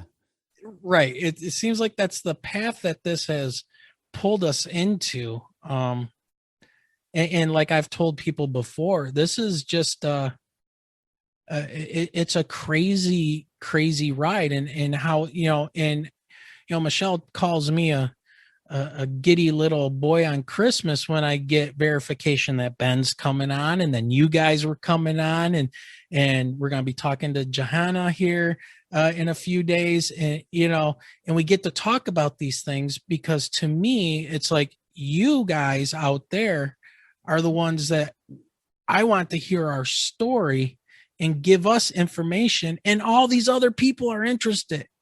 Yeah, exactly. And so okay, so going again back to, what do I think this phenomena is? I can't say that I have an idea of what it is. Like, I mean, you've listened to our show, so you know how I am about this kind of thing. I like to say, well, let's just say what it isn't. And in this case, we can't even do that, really.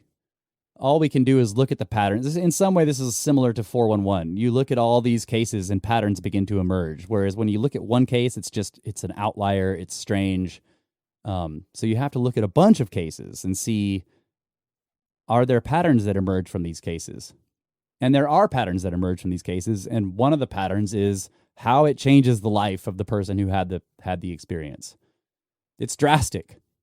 Yes. And it changes their actions forever. And plenty of people have had these sightings and have gone on to try to tell as many people about them as possible. And this goes all the way back into recorded history. You know, the whole signs and portents in the sky, right? That's basically what you guys saw. I'm not trying to put woo on what you saw, because what clearly your experience was, in your impression, it was technological in nature. You know, what you saw was a craft. You didn't experience any beings or any visions, as far as I know.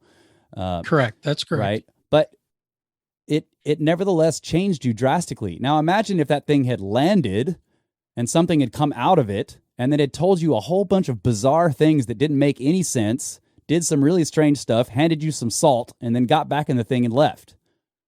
You know, how much more would that have changed you, and how much would that have made you even more reluctant to talk about what happened? Or maybe you would just say, well, we saw the craft, but I'm not going to tell anybody about that weird bipedal thing that came out and gave me some salt, you know? Or, you know, but when you look through the history of sightings, that basic story I just told there is common. It's common.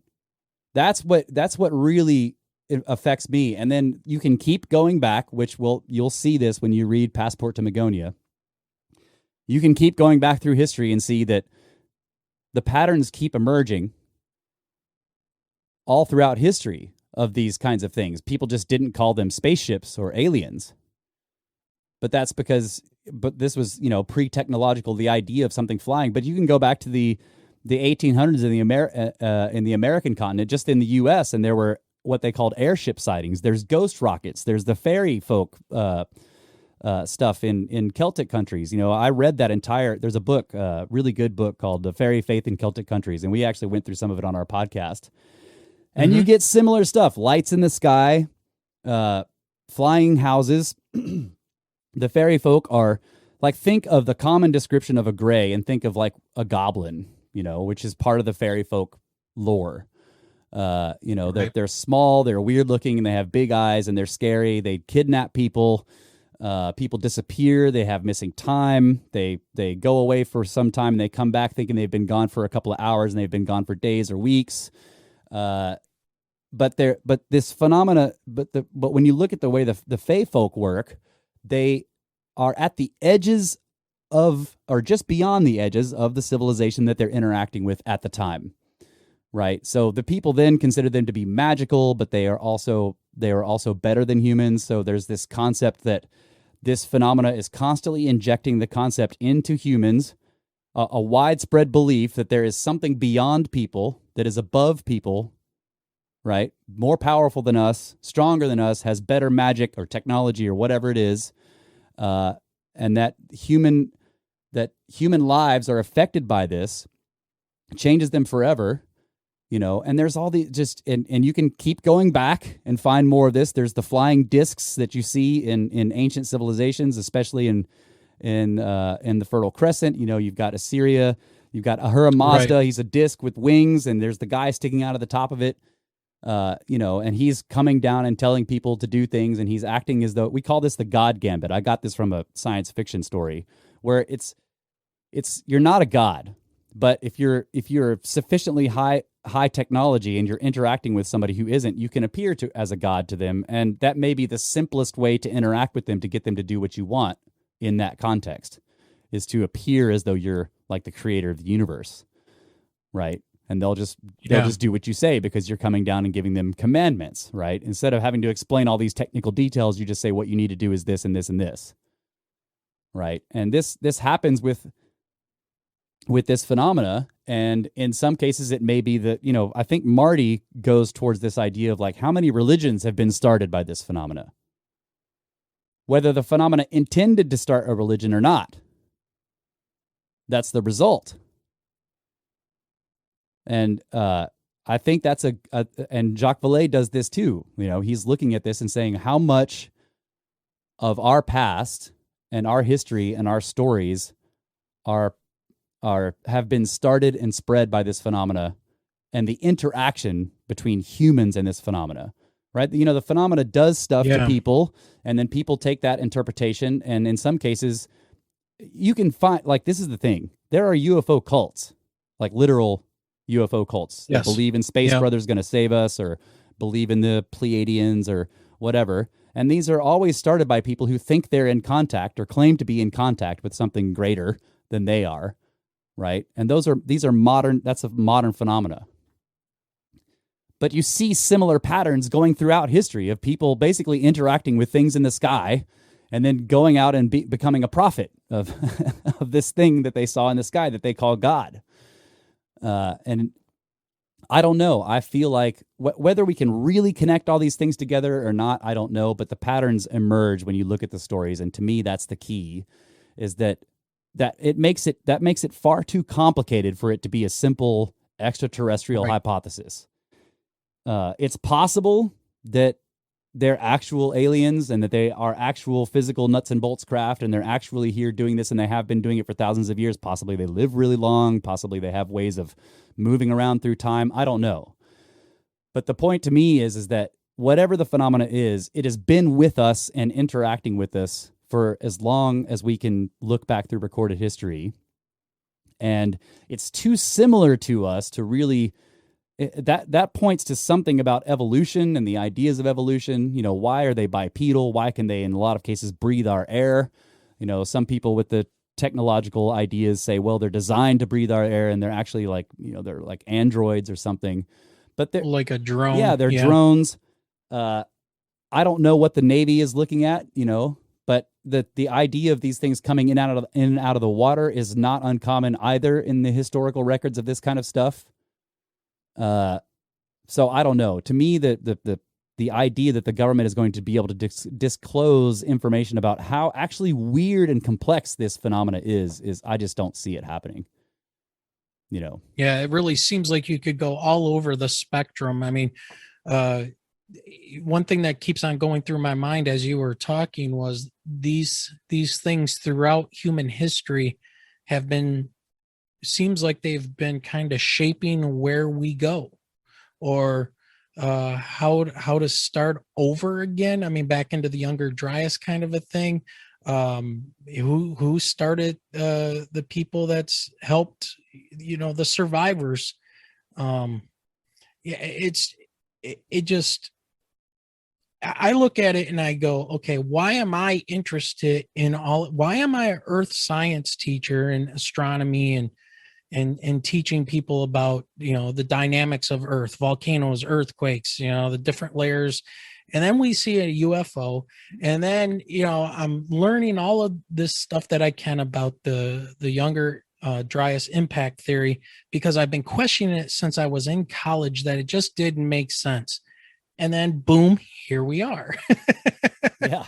And it's really bizarre the way that you say, okay, well, the patterns seem to show that they've been interacting with us and helping shape kind of what we do. I don't know. Maybe I'm getting that's too woo-woo on it. No, that's exactly what I'm trying to say. And I don't think this is woo, because you can go woo by extrapolating further and further about what they're trying to do. But it's a fact that these kinds of experiences change people, and it changes them drastically. You know, that's not woo. Whether the phenomena is doing that on purpose, and whether it's got this 10,000 year plan, you know, I don't know. Right. But again, I'll be really interested to hear your podcast after you finish Passport to Magonia. I can't wait to hear what you have to say about it. I mean, I guarantee you, man, that you're going to eat that book up, you know. And I'll just tell for your listeners who might be interested as well. It's only really the first 2/3 of the book you have to read. The last 1/3 of the book, the final third of it, is a database of cases, which is okay. I was flipping through it, and that's what I had. When I first saw those last pages, I was like, oh, this is like dates and information. Yeah, and Like, that's a database of cases from 100 years. Okay, so he basically says we picked this period, and here's a database of well-confirmed cases that we have. In other words, cases with multiple different sightings of the same thing, different sensor platforms, whatever. So it's not just the ones where, one person saw something in the woods and reported it. It's what he considers to be better data than that. Not necessarily that those kind of cases are bad. It's just when there's no confirmation anywhere else, it's harder to say this is a real thing. So when you're trying to be scientific about it, you say, okay, if multiple people saw this from many different angles, and one of them was a pilot, one of them was a police officer, and then in some cases you can get a line of travel, where you see it starting in this area, and then that person saying it's going in this direction, and then you can find multiple people along that line of direction seeing it at similar times. It's that kind of cases, but really it's the first 2/3 of the book where he just goes through. Here's what I've been finding in the historical record.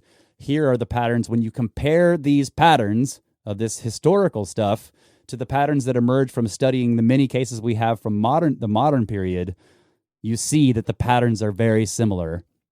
And that makes you question everything you think you know about the phenomenon itself. A lot of people think that this started with the explosion of nuclear bombs, but that is not, that's not the case.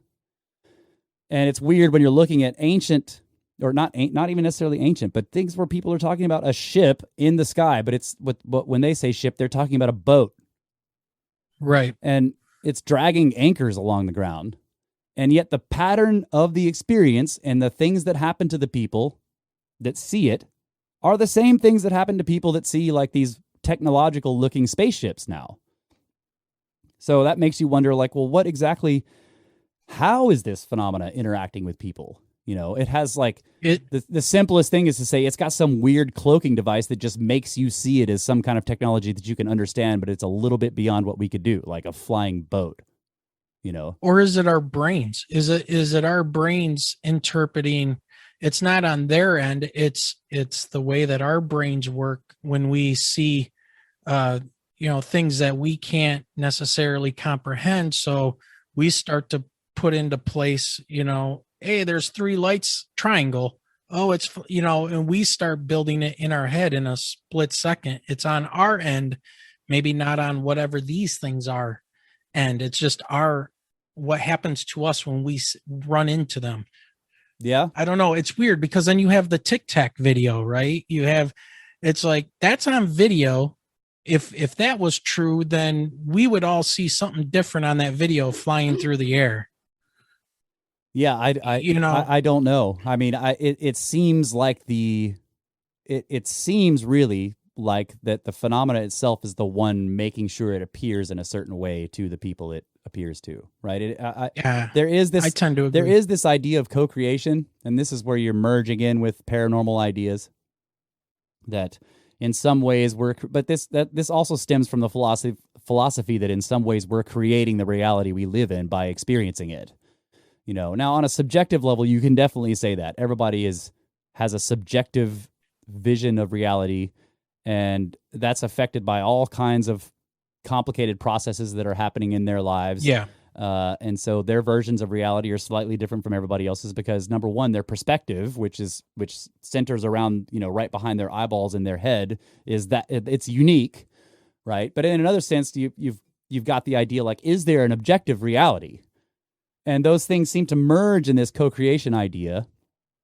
But when you're looking at the phenomena itself, and this is another thing that Jacques Vallée points out, is like how much of this is people trying to interpret something that they didn't understand versus the phenomena itself making sure that it appeared in a certain way. Like dragging a boat anchor along the ground is not a misinterpretation of a flying saucer. It's too specific, right?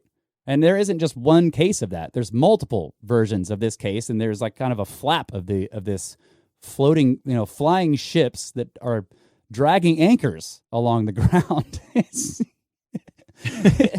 You can't even imagine that somebody would say you could imagine somebody saying, well, the only thing I can think of is a giant boat in the sky. But when it starts dragging anchors along buildings and doing damage, and people see somebody, that's different. That's more than Yeah. co-creation. That's more than your brain putting things there that aren't there, or you trying to interpret some technological thing into something you can understand, like a big boat. Yeah. Man, that's a rabbit hole. Yeah. And then that's not even talking about the rabbit hole of the fae folk, you know, that people seeing, like, you know, fairy nests. You know, you go out into a field and there's a big flattened circle of grass or crops, and they're like, well, the fairies were dancing here last night. Right. Well, you know, and they saw spinning lights out there. Maybe the anchor was the surface to air recovery system. You know, like they have people on the ground, like they do this now. Yeah. They drop this thing and the guy on the ground puts up a little balloon Yes. and a tether. Yep. Yeah, there you And go. the plane flies by and just yanks the guy up. And, snatches him up. Yanks In the so air. yeah, Right. it was. That's what they were just like. Oh, it was a ship in the sky, and they were dragging this anchor. It was Yeah, there they you go. accidentally deployed the surface to air recovery system, and it was just tearing through the town. Right. Right. Oh man. Yeah. But hey, I I can construct a woo scenario. I mean, I love. all right, Kyle, let's go. I love looking into the ancient, the ancient texts and all this kind of stuff, and just the thing that it comes to mind for me is just that, like, you could imagine the gods throughout history are part of this phenomena, and at certain, if they were, say, a continuous type of civilization, an organized society, that they may have different policies at different times. And so it looks like in the past, at various times, they had policies of like full disclosure. You know, so they're the whole pantheon of gods, like all these people that are dealing with planet Earth or people from wherever they come, whether it's, you know, if they're deep in the ocean or they're just in the near solar system or whatever. They're just coming down here all the time. They're ruling on Earth. They're telling people what to do. They're having people build temples and all this kind of stuff, and just interacting with basically full disclosure. Right. And then at certain times, they're like, "Okay, this is a bad idea. Things are getting out of hand. This like, didn't work out so yeah, well. let's pull back, and you know, here's the new rules of engagement." And so all we are left with is these stories and old buildings that we don't know how they were made, and back when the gods ruled the earth, and now they're just in secret, but they've been following us throughout history. So it's kind of Sitchin-esque, right? I don't know where they came from. I mean, Sitchin had the idea of, Nibiru, like they're coming from some Right. rogue planet that was captured. And I mean, who knows? But that's kind of where I go with the phenomena, right? And I think that's what bothers me as well, is that, you know, it's not so much the experience, but the motivation. I don't like, and I kind of feel like I'm the United States here. I don't like things violating my airspace that I don't know about. Yeah. You know, and so that's what makes me uneasy and that's why I'm against the whole space brothers here to save us from ourselves and nuclear war.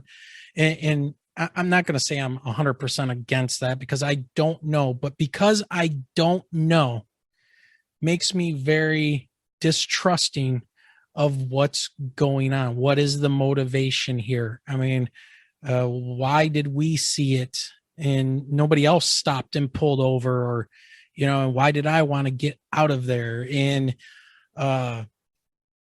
just, you know, what are these things doing? What is their purpose? Well, in and out of the ocean from outer space, they drop from 80,000 feet down to a foot above the ground in a second. You know, they've got the radar tapes of this, and then they go into the water.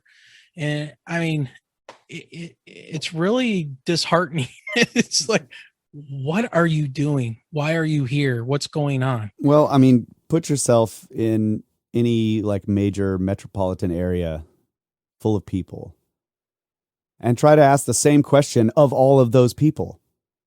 And there's not going to be there's hardly going to be any answer that's the same as the next one, right? They're all doing different things. They all have different motives. They all some people are good, some people are evil.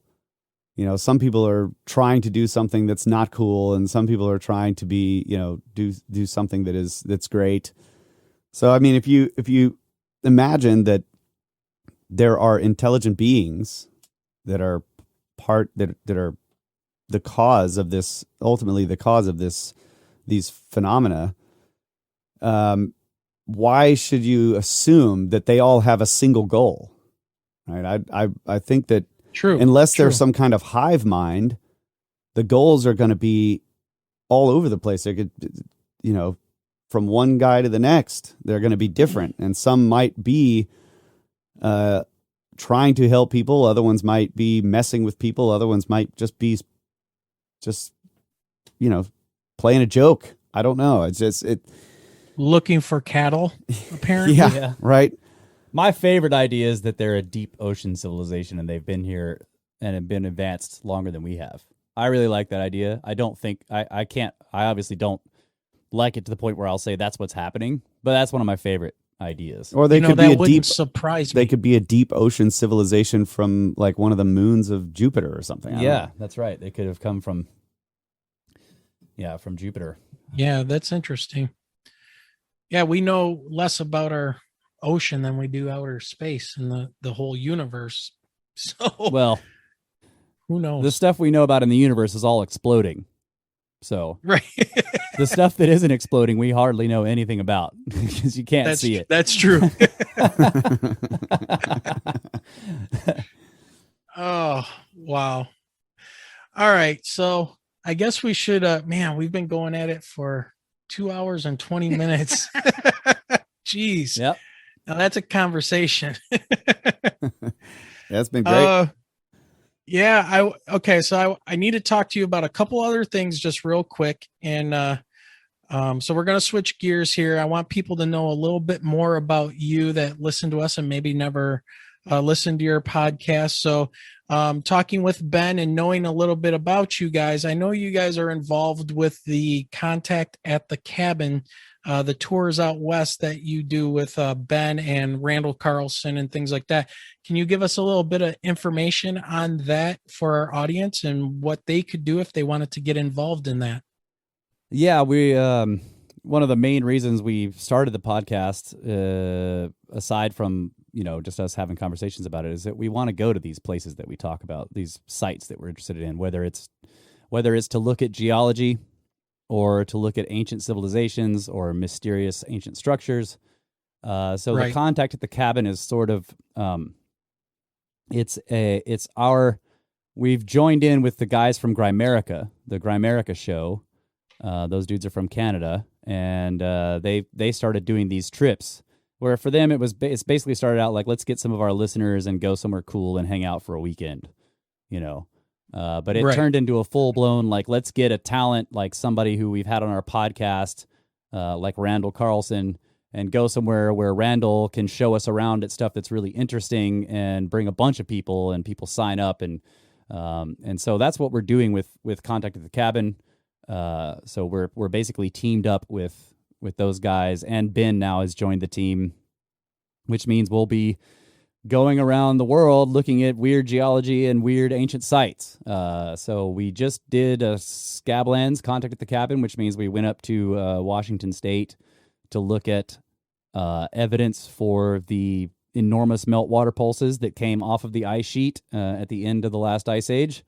And we spent a week driving around, and Randall, we'd stop at places and look at these enormous geological features like relict cataracts, you know, like that used to be waterfalls far larger than Niagara, where enormous amounts of water were pouring off the ice sheet and across the landscape and tearing everything up in its path. So that was a mind-blowing experience. We're doing that again in September of this year if anybody wants to go. So certainly you can check out contactatthecabin.com for information about trips we're doing with those guys. And we're also looking at doing stuff with Ben aside from Contact at the Cabin, going down to Peru. And we do have a Contact at the Cabin trip for Egypt for 2022 at the end of the year. I think it's going to be in November.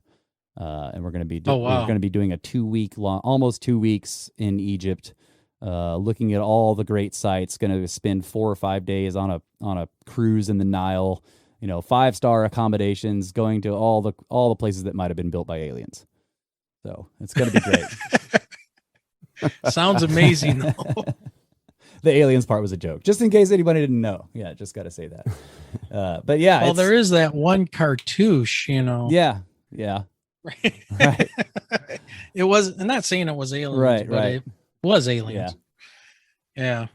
All right. Awesome. That sounds so cool. I'm really hoping to get into one of the. He wants to go on a trip. I do. Fantastic. I want to go out. I'm just going to put that out there. I want to go to the channeled Scablands so bad. Well, hey, I mean, sign up, man. Just send Darren an email.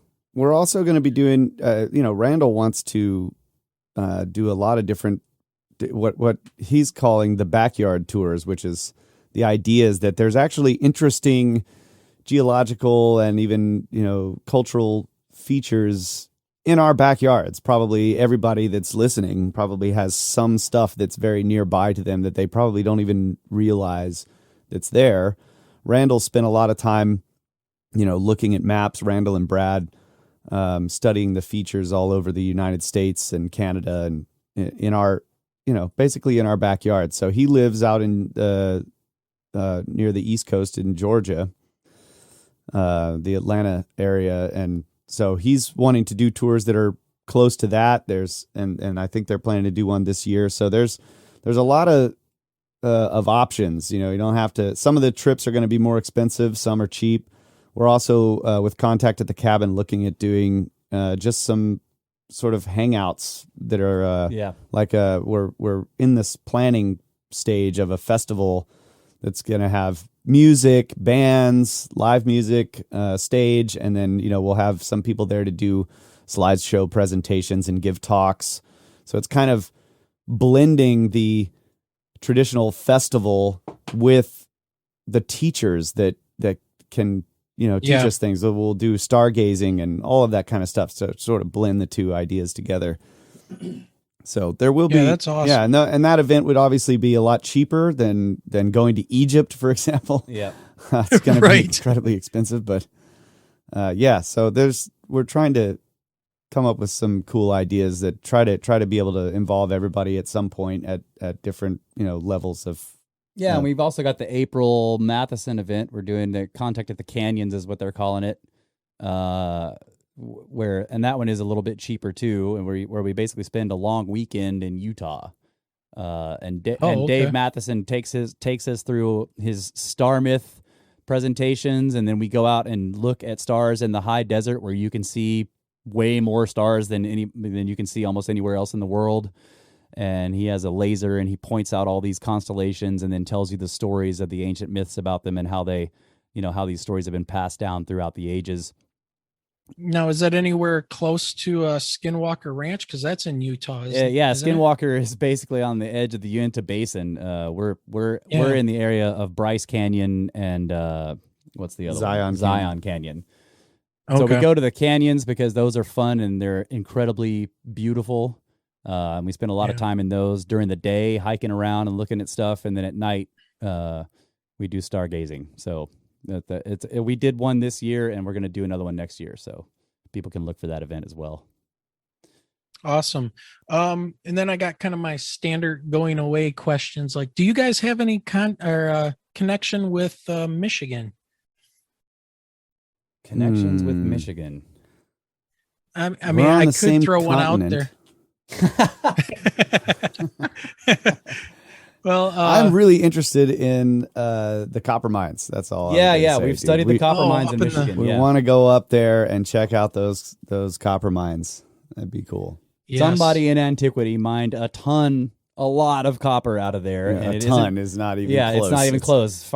Yeah, there's a bunch of mines up there that have been almost like strip mined, thousands of years ago. Yeah, and nobody knows where the copper went. Well, there was I do know that there was some they're doing isotope testing, and they found some of the copper, they think anyways, in Europe and in parts of the Middle East, I want to say, in right. some of the bronze. Right. Yeah. The question is did the Michigan copper mines fuel the European Bronze Age? Right. That's really interesting. And that goes very much against standard model stuff. And back to kind of the Atlantis question, right? This is where, how did they get over here? And that's we definitely want to go up there and check that out, and Serpent Mound and all that kind of stuff up north. Yeah. Yeah. That's, there's also the, and I mentioned this with Ben after we got off our meeting, but there's also the talk of Saginaw Bay being a possible impact location. That's right. And kind of where all the Carolina bays, if you do the triangulation and take into account the Coriolis effect of the Earth spinning, that these were these were impact sites that kind of originate from something that hit in Saginaw Bay, which, I've never heard of that before in all my time in earth science and geology, that was a probable impact site. Yeah. And Saginaw Bay has characteristics of an oblique impact. Yeah. It actually gets deeper as you go towards the shoreline. Like it was an oblique impact that came in from the north. So it's an interesting idea. Yeah. So very interesting. Yeah. All right. Let's see. Have either of you had any paranormal encounters, spirits, ghosts, anything like that yourselves? Yes. Yep. Oh, and that's it. That's all. Unless you want to be here another hour. Let me just tell you. I'll tell you quickly of a UFO sighting. Right. Then it was just a light in the sky type of sighting, and it was me, my wife, and my parents, and we were all we had watched the sunset. We were, hanging out, talking, having a glass of wine. And my mom first noticed it, and it's like sort of like a shooting star, but not fast enough, and didn't change. It was I've watched a lot. I've done a lot of stargazing, and I've seen a lot of shooting stars, and I know that this was not a shooting star by the way it acted. Far too slow for a shooting star, far too fast for a plane. And yet it came from the direction of the city that's nearby. You can see the glow of the city off in the distance, and we're way up on a hill.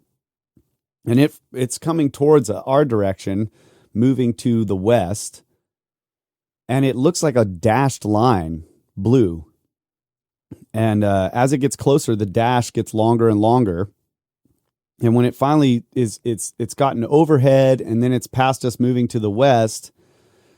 And suddenly the dash splits into two lights, and one of them changes 90 degrees and looks like it goes straight up, and the other one keeps going, and they both turn red and vanish. And there was no sound associated. And I think the whole thing, we probably watched it for, 10 seconds going across the sky, which is, there are some shooting stars that will last quite a long time, but they move in straight lines. They don't change directions. Yeah. And it was right after we saw it.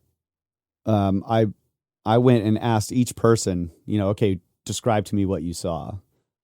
Right. I asked my wife, I asked my mom and my dad, and each one, we all described basically the same thing. So that was really strange. And then Russ looked it up on the MUFON reports. That's right. And found plenty of other people had reported a similar sighting at around the same time. Yeah. And in some cases, a larger object, a cigar-shaped thing that went over San Antonio. Oh, wow. So, yeah. Yeah, you guys are in Texas. I should have mentioned that to our listeners, that you guys are from Edwards, like the Edwards Plateau. Right. The Edwards Plateau is like the Texas hill country. It's an uplifted area. San Antonio is right on the edge of it. So we're far outside of out of San Antonio, deep into the plateau, surrounded by marine fossils from basically the KT boundary. Okay. If I was a new listener, what would your top rated shows be that you would want me to start listening to? Oh, man. Another rabbit hole. Wait. Our shows or other people's shows? What are you talking? Which one? Are you talking about? No, your yeah, shows. which Your episodes of shows. our show? Oh. It depends. Yeah, It depends yeah. on it depends on what people are interested in. I would imagine that new listeners coming from your podcast might be more interested in, like what you said, the UFO series we've done with Marty. Those are spread out in our feed because we're not able to do them all in a row. But there's part 1, 2, 3, and 4, and 5. Part 4.5 or 4A, and then 5 are coming up soon. Okay. Awesome. Yeah, we're going to continue doing that looking at that with Marty, and then obviously there's the recent episode 200 UFO show we did. I would say look at, if you can find them in the back catalog. We did a couple of episodes on the fairy faith in Celtic countries, just because I think that those stories coincide with this phenomena. And then we did a series, 2 episodes on a book called Anomalies, which also has weird stuff from the sky that we did.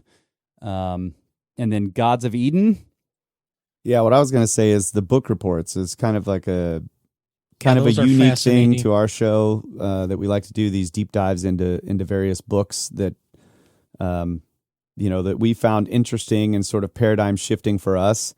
And we'll spend 6 episodes on a book, just going through it. Russ reads excerpts from the book and we discuss it.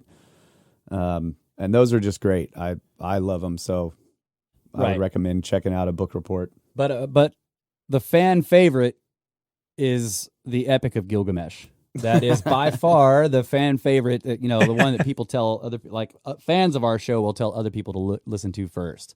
Where basically Kyle retells this most ancient story, in his own words in one show, and it's fantastic. I think that's episode 67. So you might have to find it on the website because it's no longer in the feed. Okay. And speaking of website, where can people find you guys and merch? I've got my Brothers of the Serpent podcast shirt on. All right. So, I had to, try to bring in the good vibe to make sure everything worked right. So I wore Ben's Uncharted X shirt when I did the interview with him. I was like, I gotta get the Brothers. I gotta get the Snake shirt. So Yeah. Thanks, buddy. So where can they find you guys on the web? Well, our website is brothersoftheserpent.com. Real simple there, and that has all the podcast related stuff. Like I said in the beginning of the show, it was originally started just to be the source of the feed, but now it's got a whole bunch of interesting stuff on there, including our glossary of terms, because we use a lot of made up words on our show.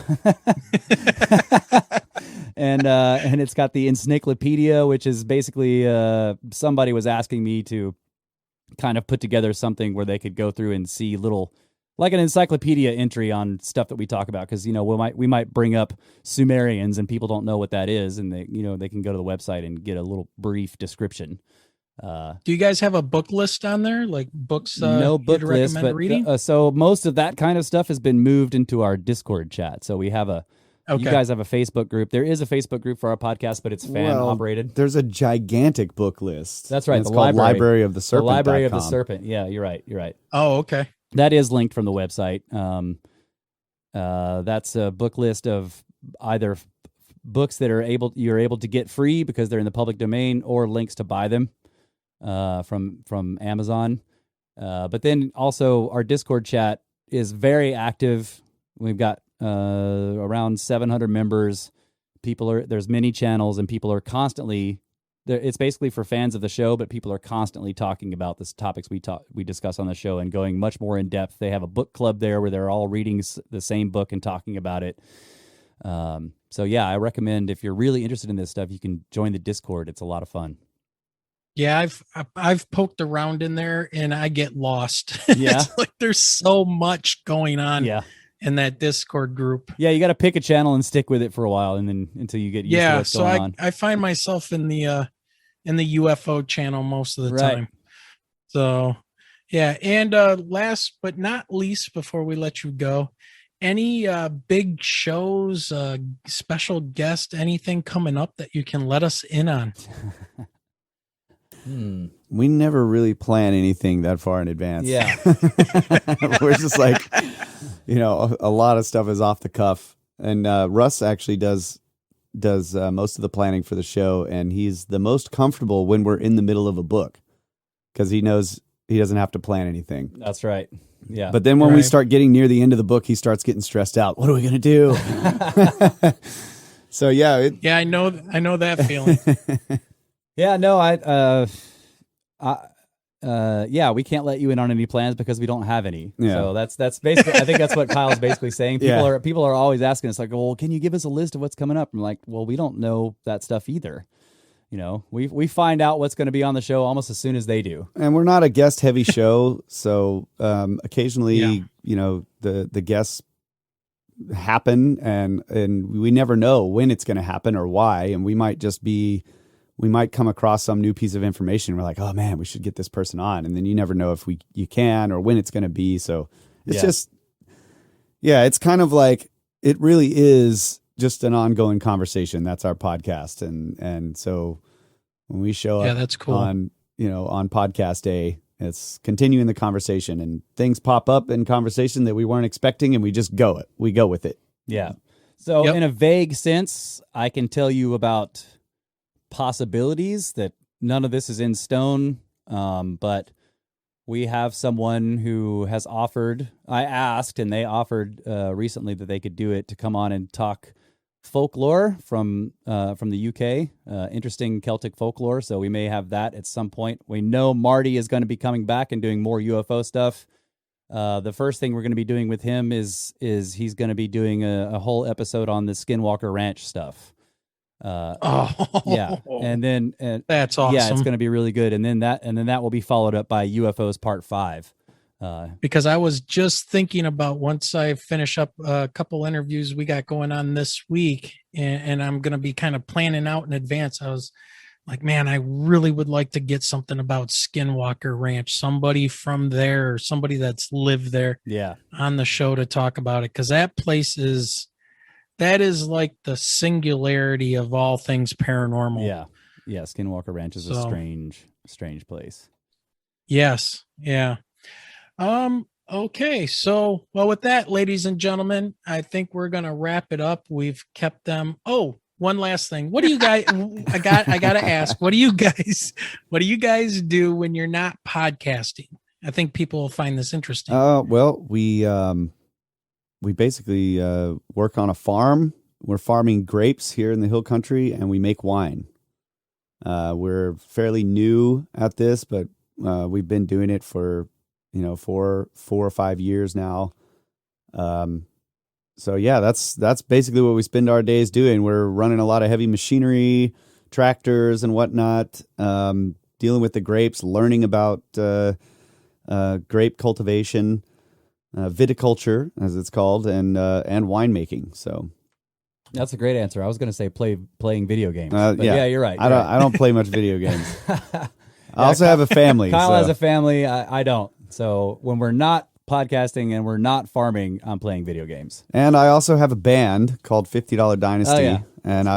Oh, yeah. And we've been the music, man. We've been working on an album for the. We've been in the final recording phase of the album for like 2 years. It's a weekend thing, and a lot of weekends often get taken up by other things, but we chip away at it every weekend that we can, and it's going to be fantastic. I can't wait. We're almost done tracking. Yeah, but it's not heavy metal. They're not going to. It's not heavy metal. Yeah. It's esoteric rock.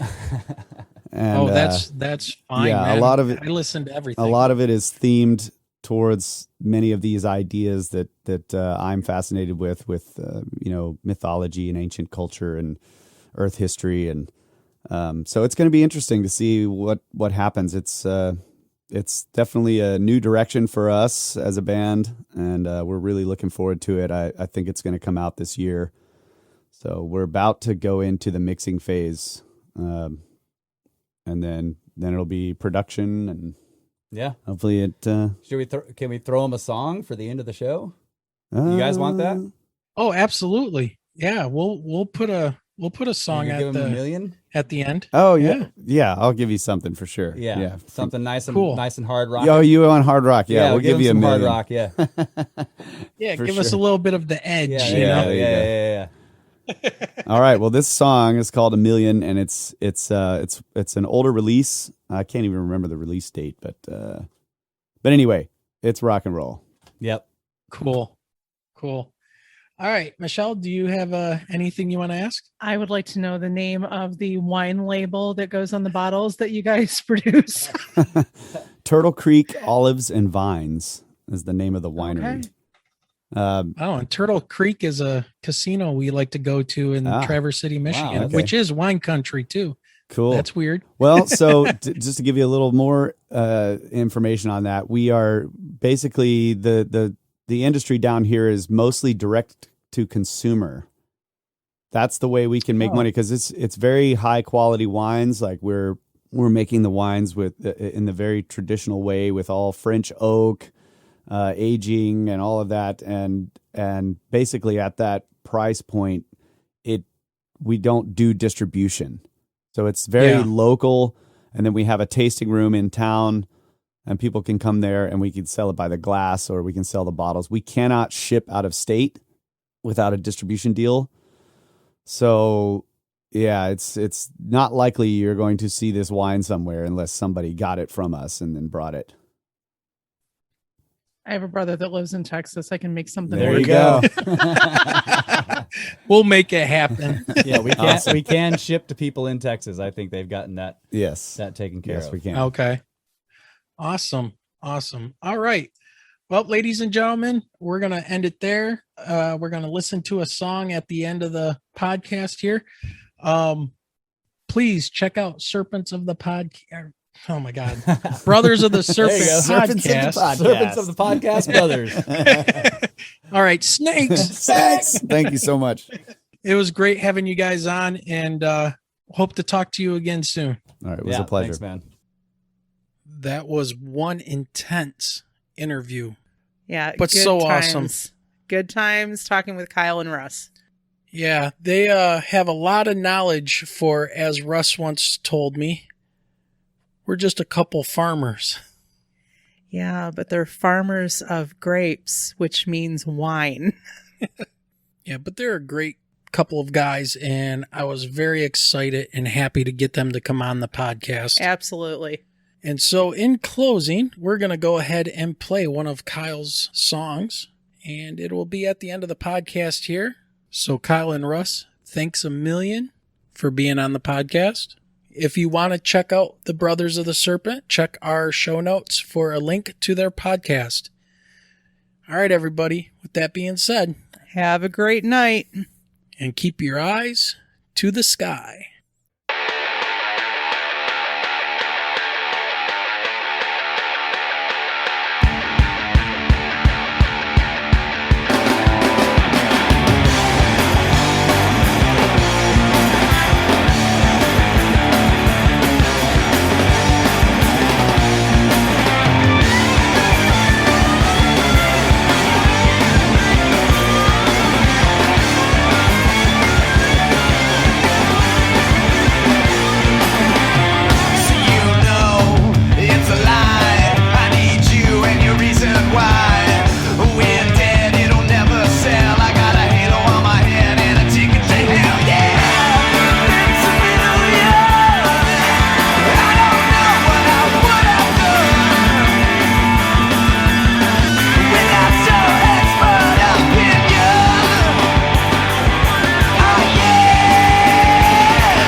You have been listening to the Michigan UFO Sightings and Paranormal Encounters podcast.